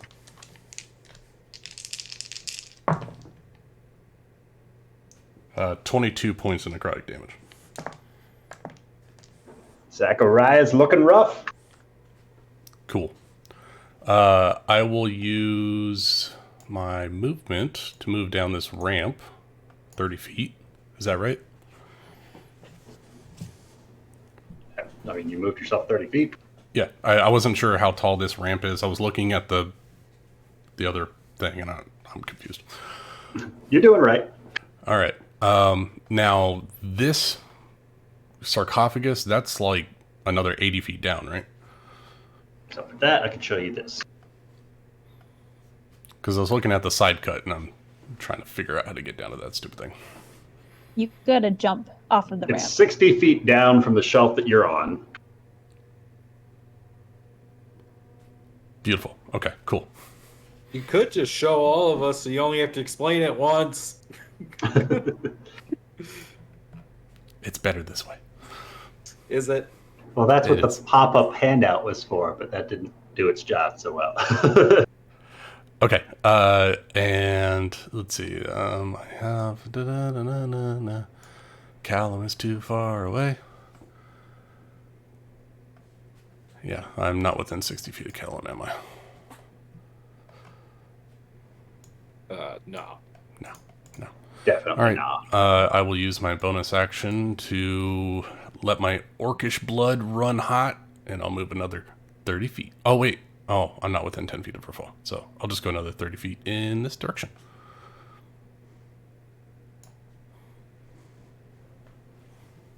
And with that, Rafal is up. I don't like this fight. Rafal is going to cast haste on himself. All right. And then... Are you sure Rafal's willing? Yes. And then Rafal's going to run over here and use his All hasted action to attack this angel. Swing away with advantage. 28. 28's going to hit. And I'm going to Divine Smite at a 3rd level, because I can. All right.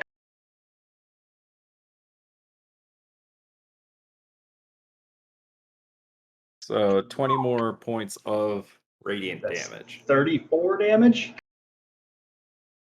You destroy Zachariah. What's it look like as Rafal cleaves an angel? He's not happy about it. And of all that crap not being just and stuff, Rafal just looks like upset as he does it. But he is going to use his Can I use a reaction to get their soul? Please try. take an angel's soul. I'm hungry. Oh, that's worse. God. Do you get your channel divinity ability off for that? I was just going to say, yeah, I can use my inspiring smite. But I think I'm going to hold on to it. Okay. Because I only get to use it once. It's not like before with the test material where it was over and over. Then say that out loud. Yeah, I'm gonna use a reaction to try and take their soul. Sorry, Rafal, don't look at me. I mean, he's going to watch it happen, right? Well, I mean, close your eyes. Just imagine. What's it look like? I don't even know what it looks like when Nari steals someone's soul. Okay, that hurts a little bit. You know what? No, fuck you. You and your fucking rubies, Rafal. Fuck you, okay? You have more souls in you than I have. So yeah, she's gonna look you dead in the fucking eyes, and she's going to like, she's gonna like, you know, reach in her little pocket, and there's this like little heart stone that just looks like this red ruby of a heart, and she's gonna hold it over the body. And like this little light is going to like wisp out of the lips, like this little bitty, you know, like soul just gonna like come out of the little lips of the fallen angel and just get sucked into this little ruby. And as it glows a little bit brighter, she's gonna put it in her pocket. Nari, it's you siphon the soul away from this celestial being betwixt you and Rafal as Rafal steps up behind it and cleaves it with his radiant damage. You produce the Hearthstone, and this sick reddish glow just begins to boil out of it. And this color just seems to produce from the wound that Rafal's blade left behind as it tears this light and it focuses it into a central point in the middle of this Hearthstone. And you watch as there's this shimmer like a heat wave as your vision's distorted as the features of this creature are pulled away from it and the light around the tips of its aura just begins to fade into a blackness as it's sucked into the void that is this hag's heartstone. And Zachariah is no longer visible.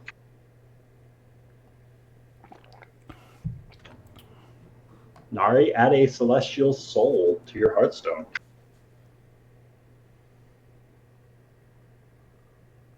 For Fall, is there anything else you would like to do? Yeah, cry. That's a free action. We tried to do it in a non-violent way, and it just didn't work. So I'm aware of that. this is fine. It's fine. As Imperious is going to look over towards you. I've got 20 more feet of movement. Yeah. You don't get any cool things for killing something, right? It's only on a crit. No, I do. I just didn't use it. Yeah, I'm just gonna stand in front of between Nari and this dude. All right. So the Fire Main Angel is going to shout back out, "No, Zachariah!" And the whole chamber just rumbles ever so slightly, quivering with this entity's voice as he swoops up by the walkway beside Aggramar, reaches out with his sword, and with the flat end tries to slap Aggramar off the side of this ledge. Oh, Aggramar, I need an opposed athletics or acrobatics check as he's trying to shove you. You're not even gonna take that much damage. I was hoping to grab him. 18 athletics. His sword blade slams into your side with an immense force that you didn't expect to be coming, considering how much more lithe than you this celestial is. But as the flat part of his blade smacks into you, there's this residual force that just erupts from the side of his blade, and this radiant energy forces you over the side of this ledge. And you fall 60 feet. Another one of Lucas's characters falls to their death. Plummeting into the ground for 25 points of bludgeoning damage.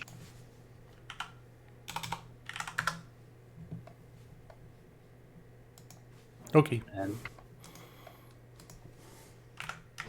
then he is going to continue flying.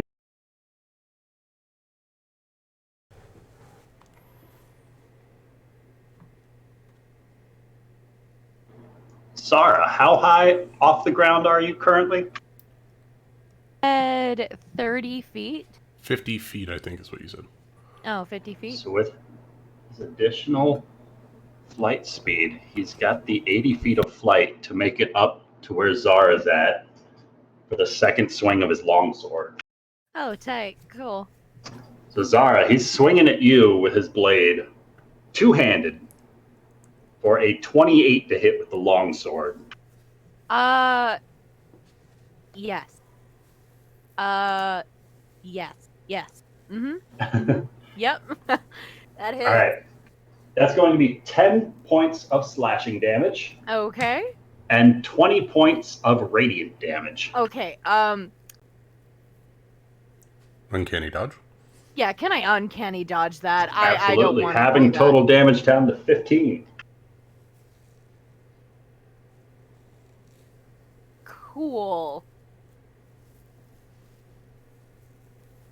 For some reason, I cannot bring up. The sooner you give in to your demise, the sooner this ends for all of you. As the golem with the circular spiral is just continuing to observe. Thule. All right. With the levitate, she's gonna move down 20 feet, and then what is it? Am I at 35 or 30? About 35 up from the ground. Okay, so yeah, down 20 feet. And then, yeah, thank you. And then she's gonna just drop the rest of the way, cutting off the spell. All right. Tula, as your boots make contact with the ground, there's a noticeable hiss of air coming out from the floor around the sarcophagus as a noxious gray fog begins to vaporize into the floor down here. I need you and Aggramar to each roll me a Constitution saving throw. Can I make use of my... What is it? Your hold breath ability? Yeah, unending breath. Absolutely. That is what I shall do. So I'm holding my breath. All right, so just Aggramar, Constitution saving 21. throw, please. That is going to succeed. Cognar die is rolling hot tonight.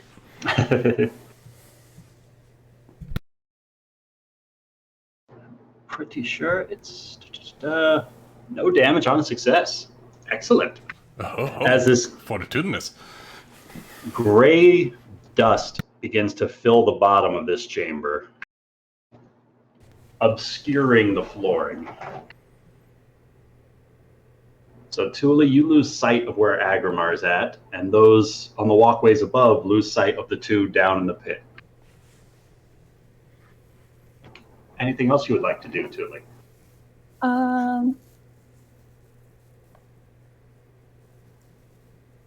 Let's see. I'm looking. I don't think I have anything that could clear this. So I can't see like anything at all. You are heavily obscured down here. Am I standing on top of the sarcophagus? You're on the floor about 45 feet from where the sarcophagus is. Assuming you were drifting down and not forward at all. Yeah, just down. So yeah, I'm like about 45 feet from the center of this pit. Okay. Oh,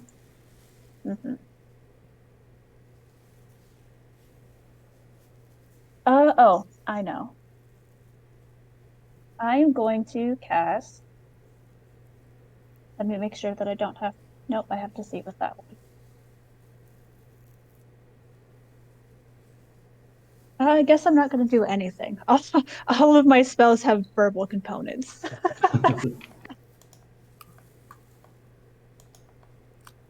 Come on, just breathe a little bit. All the cool kids are doing it. I think I'm the coolest because I don't have to breathe. You take my breath away, Tuli. Aww. But if that's it, then Callum is up. Okay. Sorry, I'm trying to look up what the rule is about casting multiple spells. Concentration, that's it. Or cantrip. Yeah, but is there a level limit on the... You can do one cantrip and one leveled spell if it's a bonus action. Okay.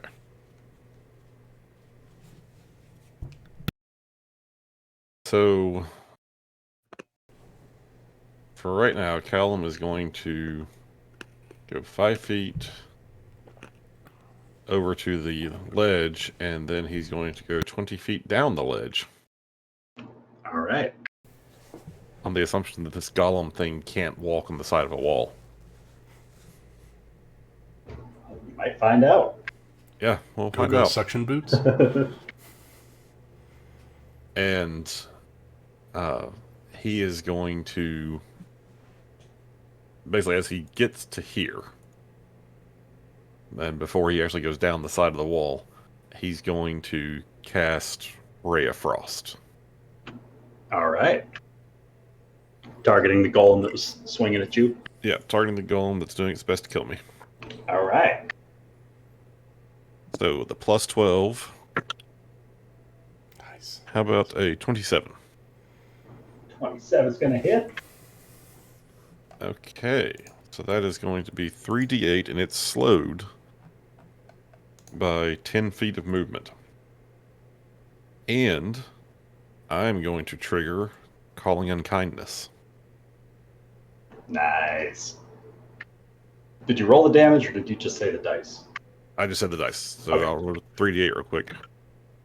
5, 5,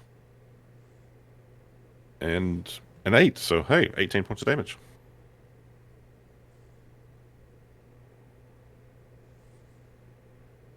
It's 18 points of cold damage. And I'm going to use the ability that the attack's target must succeed on a strength saving throw against my spell save DC or be moved up to 15 feet along the ground in the direction of my choice. All right. So that's a save of a 13 on his strength save. Alan, what's it look like as you call upon unkindness? So, as I wave my wand and get ready to attack with this ray of cold, shadows gather around my arm and boil out, and a swarm of ravens streaks after the ball of cold that strikes this thing. And they're forcing it off the ledge? And they're forcing it off the ledge to fall down into the pit. All right. Because he was on the ramp, go ahead and roll me 7d6 for damage. 7d6. Okay. As the golem plummets 70 feet down.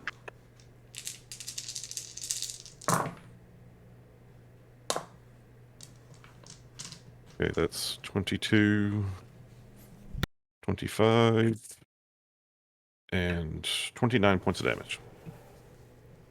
29 points of bludgeoning damage as he smashes into the ground, not too far away from where Thule's at. Thule, you don't see the golem, but you hear a hefty impact nearby. Much louder than when Aggramar crashed to the floor.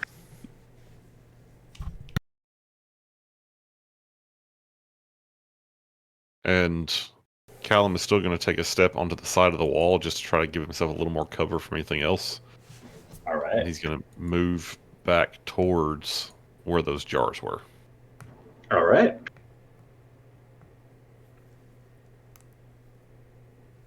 With that, Zara is up. Well, I've never really done this before, but I'm going to make a melee attack on this man. Right. I am on the God, what was it? The one that Aggramar made, the rapier +1, I think it was dragon something. I'm going to hit him with it. Yes. All right. I'm going to hit him with it. And I'm going to hit him with it because I have full confidence 30. Yeah, you will. Maybe that's why you should have full confidence in it, because 30's going to hit. I think that should... Doesn't that have acid damage on that round? I believe so. If you want to double check that, I'll be right back. Yeah, I'll double check it. Yeah, it does 1d8 acid damage.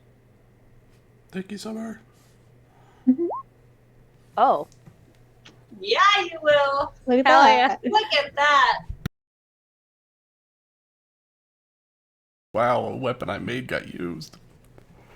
No, you have weapons I use that rapier all the time. I mean by Kevin. I use my motherfucking bear paws a lot. Yeah, It feels like it's been over a year since you used the bear paws. Well, You no, used it like a couple sessions ago, I thought. Yeah, I used it against Thule. Yeah, you did. So that's another 8 acid damage? Yes, I did. I rolled an 8. Nice. He does not like that. Angels don't like acid. And I'm wondering, too, because the motherfucking bear paws, can I also, with my free hand, hit him again with my bear paws? Unfortunately, the rapier is not a light hand weapon. God damn it. Well, I attempted to do something, and I like what I did. I'm going to stand my ground, because fuck it, I guess. Zara, roll me a perception check. Oh, this is probably going to change things. A 10. Well, No? that's a performance. Try again with a perception. We'll see what happens. I'm sorry.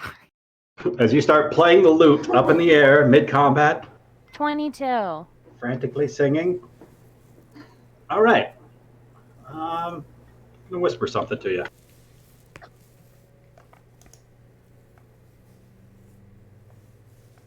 There are a lot of whisperings going on. Many things happening. Yeah, computers keep crashing. Dazzle, don't you dare.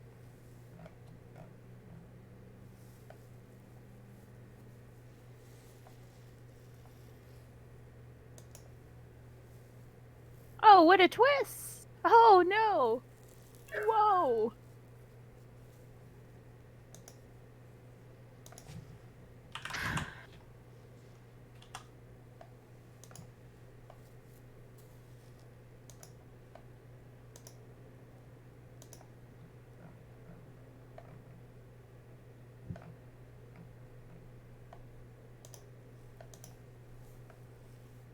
There you go. Anything else you would like to do on your turn?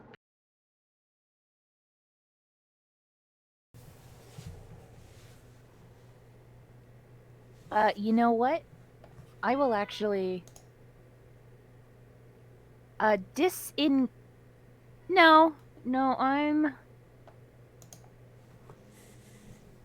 I think she'll as a bonus? disengage and move up another 10 feet to 50 feet. I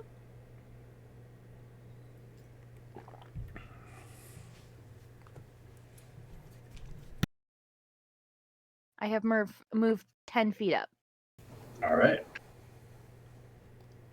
And all the while I'm like, hey, I did more wait.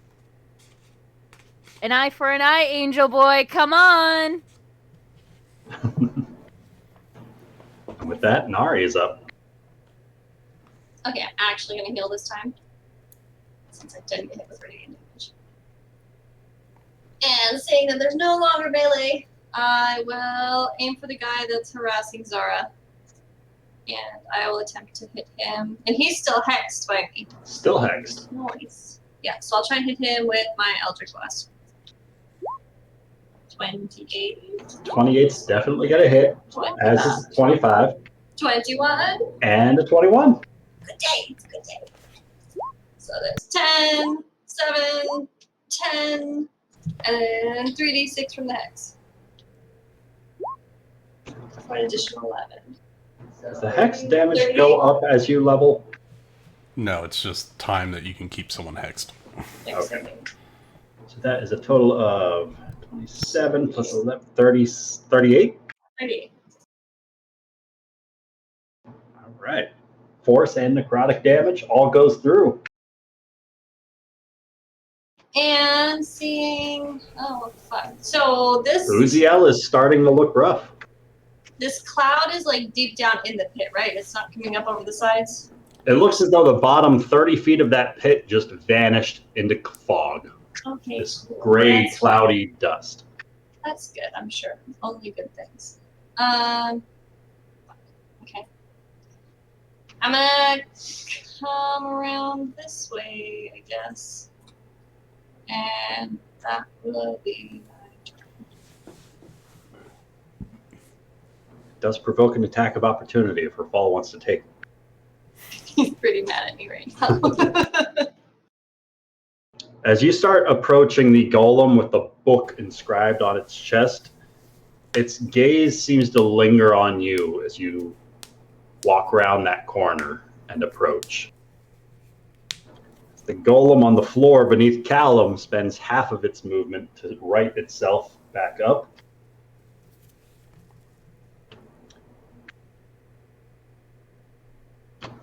It's going to use its action to make a perception check to try and see anything through the fog.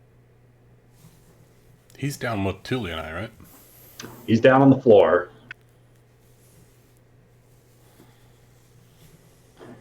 And he rolls and does something.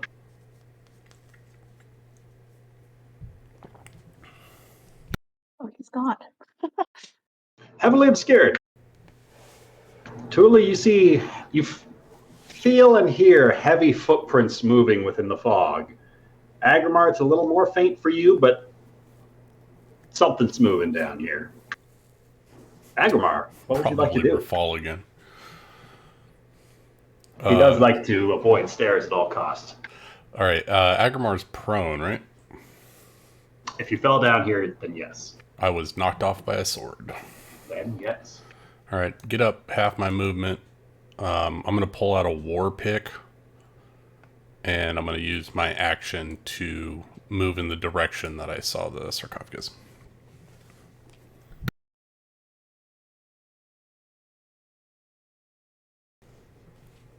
All right.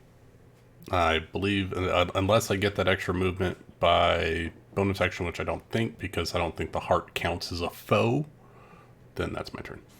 Has to be a creature you can see, right? Yeah. So you don't get the bonus action movement. This sarcophagus is my foe. But you're heavily obscured where you I can't see it. And the sarcophagus isn't making any noise. No, yeah, that's my turn. Most sarcophagi do not. But, Kevin, there's something interesting about that arcane aura that you spied as it starts to almost sort of flare up. And you can see a bright energy changing as glyphs are activated down below. Aggramar, I need you to roll me a charisma saving throw. Okay. Oh no, I should. As you step closer to the sarcophagus. I'm going to throw in a one of my mythic dice to get a D8 to add to this.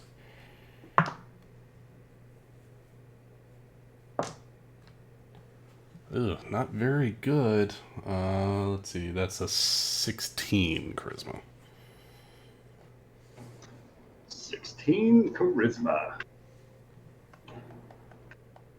Is it a fear effect? It's not. Okay, 16. But you are going to take 23 points of necrotic damage on a failed save. As this energy starts to fill you with each step closer, you feel this dark necrotic energy pull free from the sarcophagus and begin to fill first your shadow with every step forward, but then starts spilling free from your shadow as more and more of this energy begins to fill your space. And you just start to feel this darkness consuming you. With that, falls up. How high in the air is Kevin? Kevin is 50 feet off of ground level. That's a little too high to jump. The guy floating near her is 15 feet below her. So how many feet above me is he? He's 35 feet off the ground. That still might be a little high to jump. Yeah. And breaking the jars makes things happen. We don't know that. Broken one jar so far.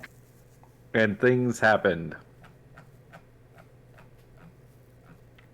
Well, I guess we're gonna find out what happens when more jars break. Fall's gonna run his ass down here. All right. And he's gonna take a swing at this jar. All right.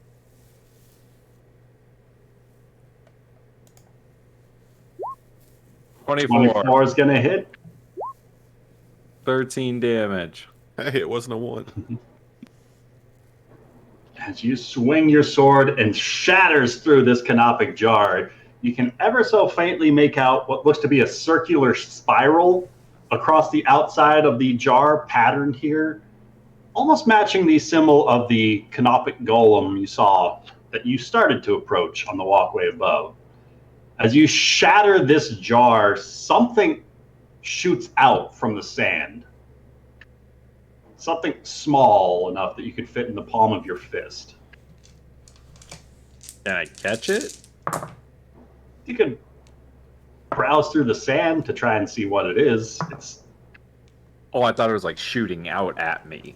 It's more like there was something in this jar full of sand that you noticed shifting in the sand as you cleaved through it.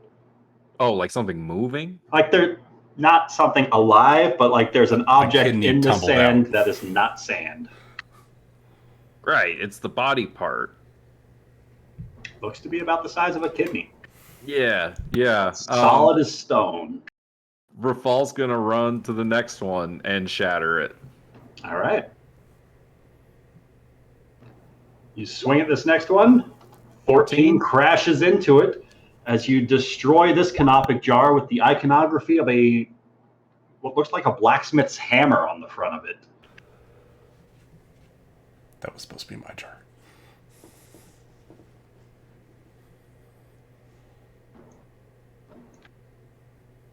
But there's no similar such discovery of anything inside. Because that's supposed to be Aggramar's jar. Shit! Oh, man. All right. I've lost count of how much movement I have used. That was 80. Okay. Like 100 feet. Well, then that means that I've used my hasted action to dash at this point. So I have 60 more feet left, so we're going to get all the way over here. I guess, am I running through this stuff? I don't know. That's down on the floor below. Cool. But you will be running by another broken canopic jar. That's cool. I'm going to run over here to the one that was unbroken. All right. And that you is... can see the iconography of a sword on the front of it. All right. Rafal that is the end of his turn. All right. Aggramar, you feel a rumbling about the ground near you, as if the sarcophagus itself were shifting. Stone begins to audibly grind within this chamber.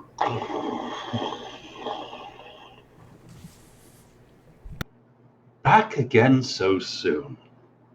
It's always a delight to have visitors. I've been waiting for this moment for some time now. I suppose we'll truly discover if you are ready. That familiar voice echoes within everyone's mind. Just one more hour. Valen Sarnaster. Please, one more hour. One more hour. One more hour. As the angel is going to quickly close the distance between itself and Zara. He is going to take a couple more slices with his longsword. 2 arcs of a flaming radiant blade coming your way, Zara. First with a 23, followed by a 17 to hit.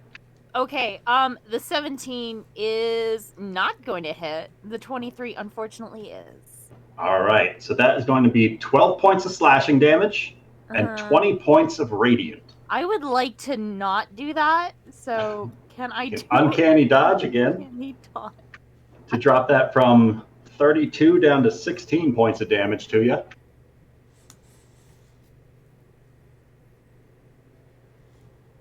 Okay. As the golem with the circular spiral is going to start stepping forward.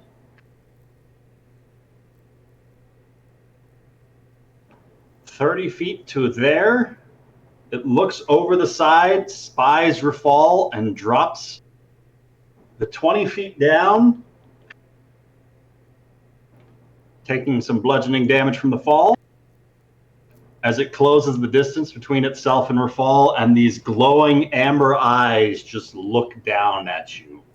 As it readies its fist, raising them back, and Zara, once again, you can see that arcane energy condensing within the palm of its fist as it seems to grab this energy and harness it into another one of these darts. Thule. All right. You are heavily obscured by this gray swirling fog at the bottom of this pit. Yeah. You Okay, just heard so... the audible grinding of stone, and then this voice echoing in the back of your mind of Valen Sarnaster. All right. Thule is going to stop holding her breath. And I need to make a con save for that, huh? As soon as you inhale. Okay. She is going to cast at the spot where she vaguely remembers the sarcophagus, which I think is like around here.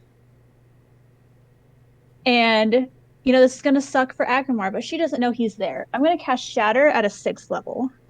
All right. for 36 thunder damage. So I guess Balin needs to make a con save, and Aggramar needs to make a con save. All right. Aggramar fails. So he takes 36 damage. Aggramar, you're not looking so hot down there, man. That's a 21 for Balin. What are you doing? Yeah, she succeeds. So she takes half damage. All right. What are you doing? It wasn't my fault. I got hit in here. I know, but What were you doing standing in front of my gun?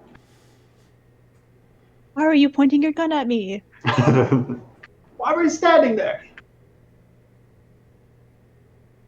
As this rippling crunch echoes throughout this chamber, the sound of stone breaking can be heard uncomfortably close to where you are standing, Aggramar, as you find yourself being consumed by this echoing shatter, filling the space you are in, racking your own mind as you feel your own vesticles of armor being pushed to their own limits, as you feel the celestial alloys vibrating as if ready to break free from their own bindings.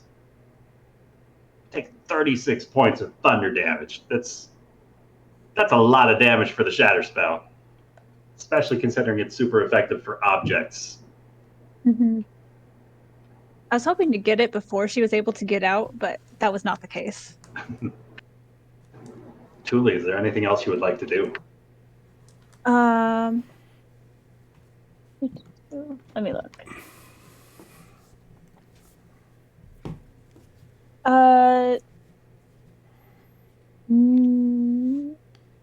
Hold on, I'm checking something.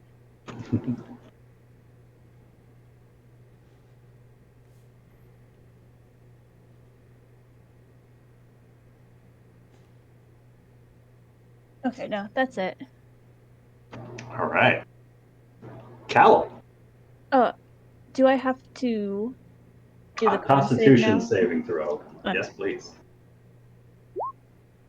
15. 15 is not going to succeed. How much damage am I taking?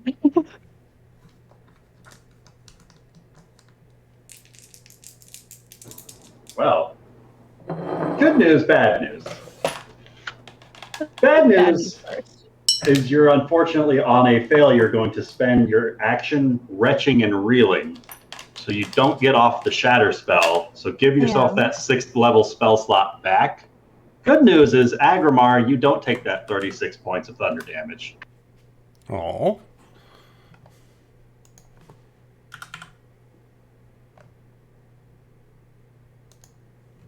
So the save happens at the beginning of her turn, not at the end of her turn? At the start of her turn.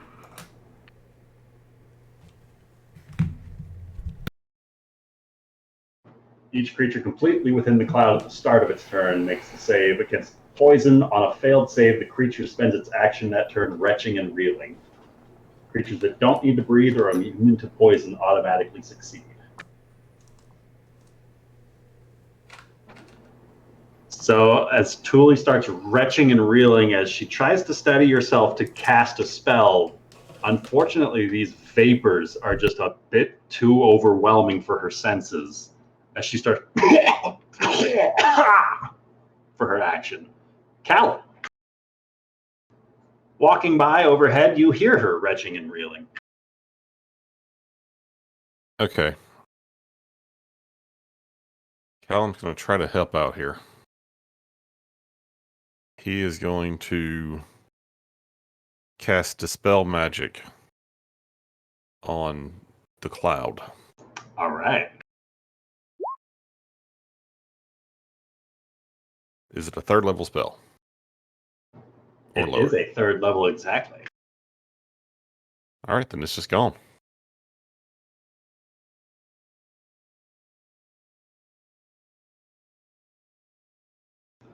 As the stinking gray cloud is dispelled, leaving Aggramar and Tuli once again here on the ground floor, now able to see each other As Tula, you see Aggramar standing in the same space where you were about to cast that spell.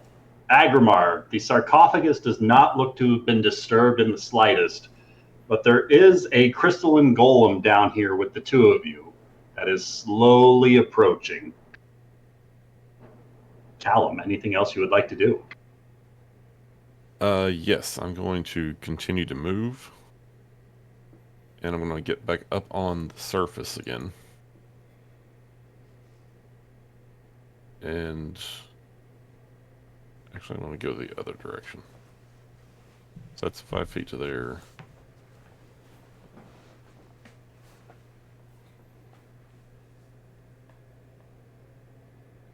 Myself about there. All right, I think that's 25 feet of movement to there. Yep. All right. Anything else you would like to do? That's it. Then I think that's where we're going to end tonight's session. No! Oh, God. Fuck. Uh-huh. The party's swinging away at some canopic jars, destroying some, leaving others, finding all sorts of treats and trinkets and celestials and golems and mummy lords. I think that guy's happy that Falcons took his kidney.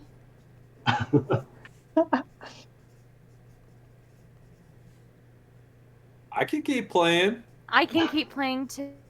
I have to go pick up Charles from my mom's house. No! Sorry, I left him there. I was like, you'll have fun. I'll pick him up at 8 tomorrow. He loves mummy lords. Mommy. Can we Fuck. one more round? Why did you make them fly, Ryan? It's Why like do our you one guys fly? weakness. We can't reach them. It's almost like they knew that or something. It's like they've been watching us for a while. I would have like asked you to cast You took fly. out Zachariah, no problem. Some part of me feels like these angels aren't real angels. Well, when I eat their soul, I'll tell you. I think some part of you wants them to not be real angels. Like, why would angels fight on behalf of somebody who wants to kill a god? To stop the people who are known to kill gods? I assume that they don't know that that Valen also wants to kill the gods. But they know that we will kill gods. She just wants to. We're powerful enough to actually do it. Or maybe they were just summoned. That too. Who knows? You guys could always just ask Valen next time. Guess so. Hey, so about those Celestials, what's up with those guys? What's up with that shit, huh? Eh? They cool? They cool? They like to party? What is this bullshit? How come they didn't get any muffins? Yeah, you bitches. Next time, eat the food, okay? I guess. Larice isn't in here either, so no telling where she is. Room near the entrance. She's She'll the have board cookies. reader. She's like, there to hand out shopping carts saying, welcome to Walmart. Get your fresh trauma, only $2.99. Welcome to Costco. I love you.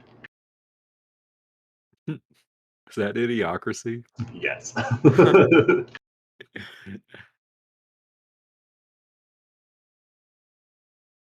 I don't know. There's just something about this fight where I was like, I hate this. I hate everything about this. Was it the killing angels part? Definitely hated that. I think it's For part me, where they were flying and you couldn't actually reach them. Part, you know? Are you guys trying to negotiate and they attacked first instead? That's definitely the part that pissed me off. I mean, for me, it was how easy it was to kill Zachariah. That was very easy. Oh, yes. That's why I felt like it wasn't a real angel.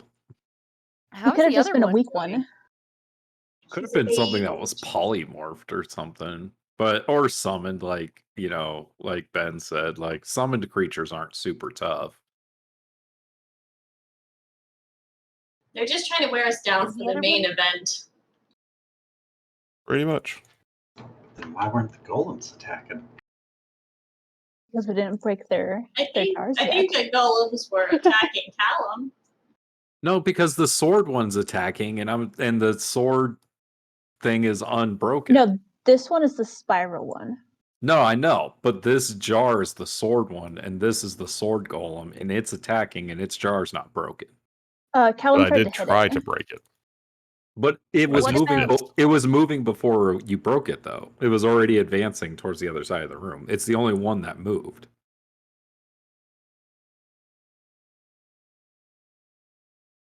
What does it all mean?